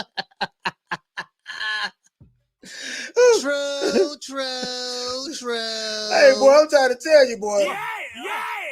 Yeah, boy, you need to leave that alone, that boy. Hey, boy, listen. All I'm saying is this here. I'm laying it out for you. I'm laying it out for you. Well, we're going to ride with Trevor Bryan or not. That's what I want to know. Are you down with the American dream, Trevor Bryan? You see what he say right here. WNBA regular heavyweight champion, Trevor the Dream Bryan. Bryan is willing to step up and step in for the bid to fight Deontay Wilder. The Dream needs a defense, and Wilder needs a challenger. This one, he was still going through the arbitration and stuff like that. Let's make this fight happen. My dog, that's a direct call out. That is a direct call out right there.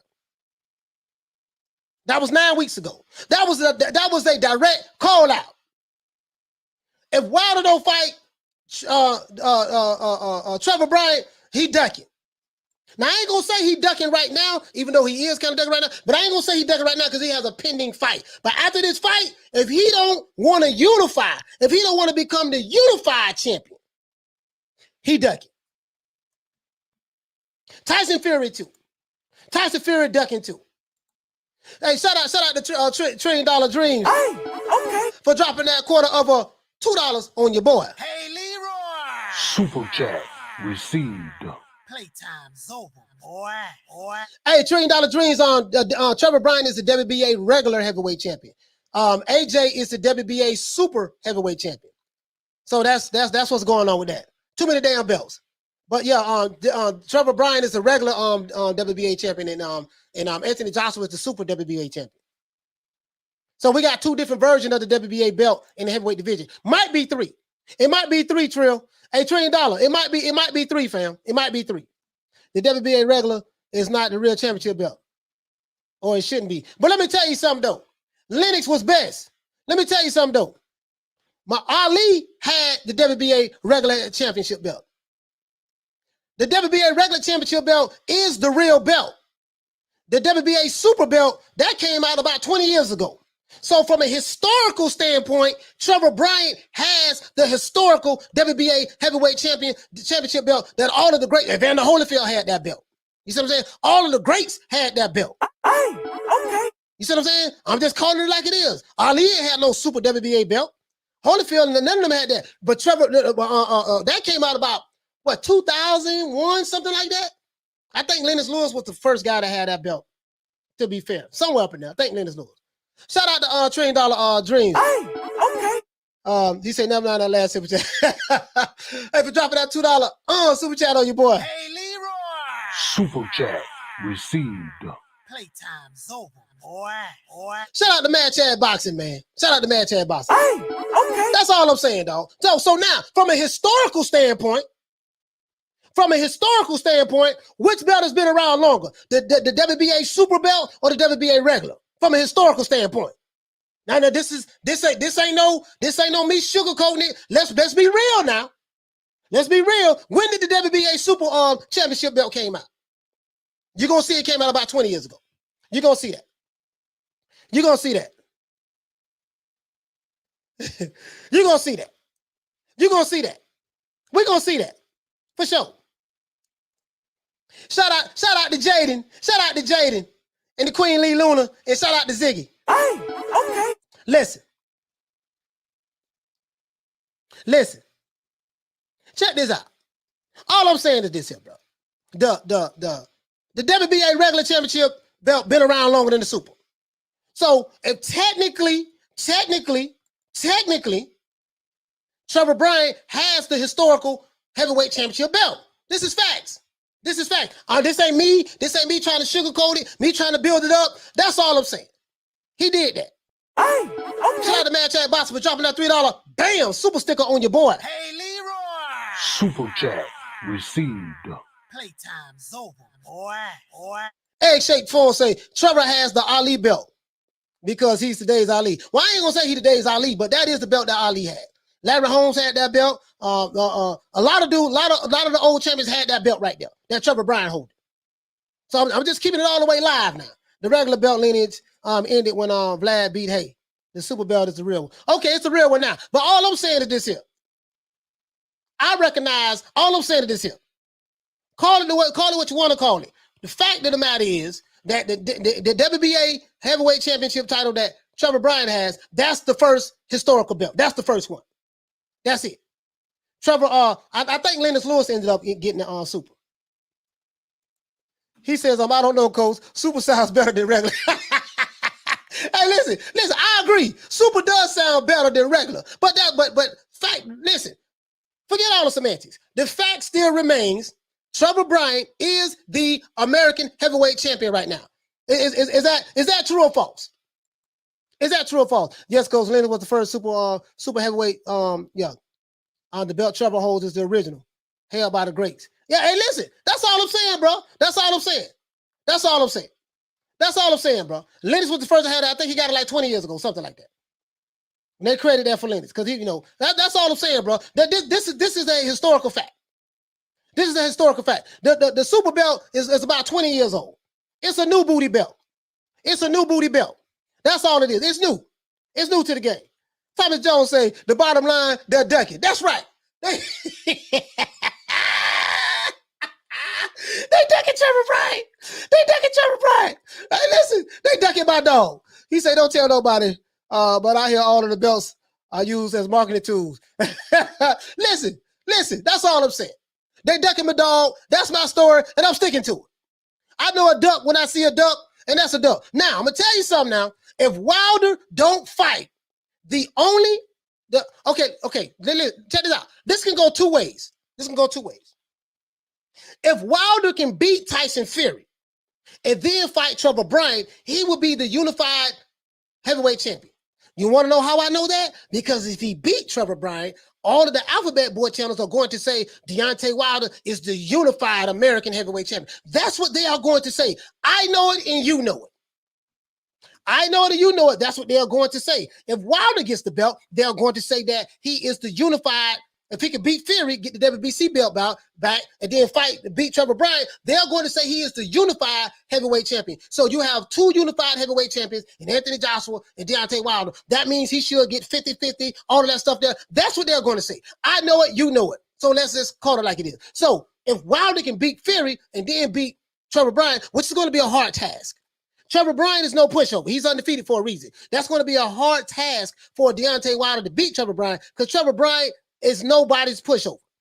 We saw what Johnny Rice did to the other dude. I forgot the other dude's name, Michael Coffey. We saw that. Trevor Bryan got paused. He got hands like that. So now, but if Wilder loses to Tyson Fury, he can still double back, fight Trevor Bryan, and become a champion again. We know this. That's what they're gonna say. We know this, right? We know this. Peter Varnock say, "Oh, wow." Bro, I'm trying to tell you, dog. Everybody ducking what Bryan. Listen, Anthony Joshua say he don't know who he is. Dillian Whyte don't know how to spell his name. He won't even pick the phone up, right? Wilder, listen. Fury Trevor Bryan sending messages on Instagram. Al ain't called him back. Tyson Fury won't even mention his name. You see what I'm saying? Like, don't nobody want to smoke. I ain't gonna lie, though. I kind of feel bad for Trevor Bryan. He said Johnny Rice has that reach. Hey, listen, man. That's all I'm saying, man. That's all I'm saying. He said, Coach, he said, with your evaluation of plant, you neglected to see the similarity between Roger. Hey, no. Can't the plant is more technically sound Roy Jones, man, Chad boxing. To be fair, you know, Roy Jones just used to get away with stuff like leaping left hooks and stuff like that. He defied all of the odds in boxing. You know what I mean? He did that. But that's all I'm saying, though. All I'm saying, dog, is this here. Give my dog a shot. My dog got the belt. He the champ. Fact of the matter is, when it comes to the heavyweights, are there any heavyweight champions currently in the sport of boxing? American heavyweight champions. Yes, it's Trevor Bryant. I don't care how you slice it. I don't care how you dice it. Trevor, the Dream Bryant. Now, we got to figure out who had the dream first. Did Devin Haney have the dream first, or did Trevor Bryant have the dream first? I'm going to find that out. We're going to find out who had the dream first. Who was the first dream? You see what I'm saying? But we're going to find that out. You see what I'm saying? So that's all I'm saying. We gotta support our dog. We got to support our dog now. We can't be picking and choosing and looking crazy. We have to support. He's an American. He's the champ. He's the heavyweight champion. Well, we need more. This is a call out to all content creators. If you cover the sport of boxing, especially dudes who push the we got to stick together narrative. Why y'all ain't making no content about Trevor Bryant? Why am I the only one making? As a matter of fact, I'm gonna dedicate an entire show to Trevor Bryant. Next week I'm gonna do a show just for Trevor Bryant, for all of the heavyweights that I think that's ducking him, that he need to be fighting. That's what I'm gonna do. I'm gonna do that. I'm gonna do that on the strength because he is an American heavyweight champion, and ain't nobody supporting him. Nobody supporting him. That's all I'm saying. So anyway, hey, listen, look here, baby boy. We gonna go ahead and do it like this here. Shout out to Credulous. Hey, okay. Shout out to Bruce Lee, the Real McCoy. Hey, okay. Shout out to Slap. What's going on, fam? Hey, okay. Shout out to I Am Dave and Peter Von Arts. Hey, okay. Shout out to Jawan, my brother Jawan. What's going on, bro? Yeah. Hey, okay. Jawan, I need you on that bandwagon, dog. I need you on that Trevor Bryant bandwagon, dog. Because I'm riding dolo right now. Ain't nobody riding with me on this. I need you on that bandwagon, Jawan. Come on, dog. Just come on over here with me. Come on over here with me now. Hey, okay. Shout out to Exclusive. I need you over here too, dog. Come on. I know you've been on the fence about Trevor Bryant. Come on over here, bro. You, Charlo, Lady Shane, who else? Karma Serene, Arlette. I need y'all to come. Lisa Bell. I need y'all to come on on the bandwagon, dog. Y'all been on the fence too long. We got to get behind our champion. We gonna do that. Double A, I need you over here too, baby. I need you over here. Shout out to Double A and Exclusive. Hey, okay. Shout out to Javon Soto. Hey, okay. Big Ron, I need you over here too. Ronald Finkel, I need you over here too. Javon, I need you over here too, dog. Right now, we finna start a Trevor Bryant movement. Because I'm tired of these fighters ducking them. Shout out to the Puerto Sur Central. You too, fam. Hey, okay. Tighten up on your back show. Peter Von Arts, come on now. You've been on the fence too. So, okay. Peter Von Arts said he ride with the dream. Okay, cool. That's what I'm talking about. Peter's already down. Bruce Lee, the Real McCoy. Thomas Jones. Big Ronald Finkley once again. Hey, okay. Shout out to Ride on the Storm. He says Trevor Bryant. Okay. Trevor Bryant is the new Clubber Lane. That's what I'm talking about, baby. That's what I'm talking about. Shout out to Thomas Jones once again. Julio Guzman, what's happening? Hey, okay. Lennox, what's best? What the lick read? Hey, okay. Peter Von Arts once again. What's going on? What's going on, baby boy? Tommy Hill, not Tommy Hill figure. Hey, okay. Tommy Hill, what's going on? I rock with you too, fam. Hey, Leroy! Super chat received. Playtime's over, boy. Shout out to everybody who sent the super chat too, man. Shout out to the Queen, Captain W. Hey, okay. Shout out to who else we got? $1 Trillion Dreams. What? Hey, $1 Trillion Dreams, man. Listen, your name is $1 Trillion Dreams. We have Trevor the Dream Bryant. I need you to come on over here on the bandwagon, dog. Your name the Dream, his name the Dream. Let's come together and get behind our dog. Pause. Let's come together, get behind our dog, and see can we put him out there. Let it be known. Make some of these fights happen. I'm tired of this ducking. Egg Shake 4, what's happening? Hey, okay. Shout out to Mad Chad Boxing. What's going on, my brother? Hey, okay. Shout out to Thomas Jones. Hey, okay. Shout out to Rider of the Storm. Hey, okay. Hey man, I need you over here too, dog. I need you over here too. I'm riding dolo right now. Listen, right now we gotta start a movement, a Trevor the Dream Bryant movement. Tell Deontay Wilder if he beat Fury or if he lose to Fury, he better not duck my dog. My dog been calling him out. He been calling him out. We need to figure out who the real heavyweight champion is in America. We know the Dream is. And we ain't talking about the Dream Devin Haney either. We ain't talking about the Dream Devin Haney. You know what I mean? So shout out to Dan Ward. Hey, okay. Shout out to Graham Taylor. What's going on, fam? Hey, okay. Shout out to Peter Von Arts once again. Shout out to James Burrell. Hey, okay. Shout out to my brother Charlo and Martin Ramos. Hey, okay. Shout out to Bone Kiki. What's going on, fam? Hey, okay. Shout out to the Queen Lee Luna. Hey, okay. Shout out to my brother Smith the West who was here earlier today. Shout out to Magic Key Boxing who was here as well. Shout out to my brother Retro Boxing and Documentaries who was here. It is what it is. Hey, okay. Shout out to Sported Icons putting out some good content today. Hey, okay. Shout out to my brother KQKC. That's a good brother right there, man. Put out good content, man. Y'all please check him out.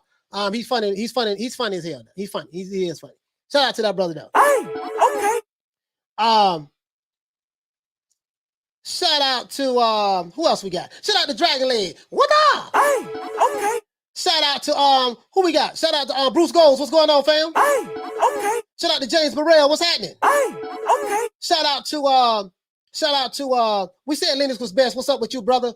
Shout out to want to make sure I get everybody. Shout out to make sure we get everybody. Shout out to man, I'm saying the same names. Shout out to Bruce Lee. Who Bruce Lee right there? Okay, Bruce Lee. Don King versus Trevor Bryant. Okay. Hey, okay. Shout out to James Burrell. Hey, okay. Shout out to Big Joe. Joe, what's going on, fam? Hey, okay. Shout out to Rob Rib Shows. Hey, okay. Hit the like button and subscribe to the old boy. Please hit the like button and subscribe to the old boy if you can. Shout out to Sykes. What's going on? Shout out to Sykes Senior. What's going on, fam? Shout out to Paul Evans, man. As I said before, man. I need y'all to get on the bandwagon. Trevor Bryant. Once again, back again. It's the incredible. Hey, listen, man. I'm thinking about doing the show tomorrow. More than likely, I might do something tomorrow. Because it ain't really that going on in boxing. We're going to go ahead and rock tomorrow, and we're going to rock Sunday as well. Okay? So other than that, man, it's our boy, Coach Malachi Williams. Signing out once again. New Media Today, USA Boxing. Hey, man, we're going to sign a petition for Trevor Bryant. I'm going to create a petition. Come on the bandwagon now. Come on the bandwagon. Other than that, this is our boy, New Media Today, USA Boxing. Coach Malachi Williams signing out. See y'all tomorrow, man, 3 o'clock Eastern Standard Time and Sunday. Don't meet me there, beat me there, man. You know how we do it, guys. You know how we do it. Peace. Man, I'm out of here, bro. Let's go. Come on.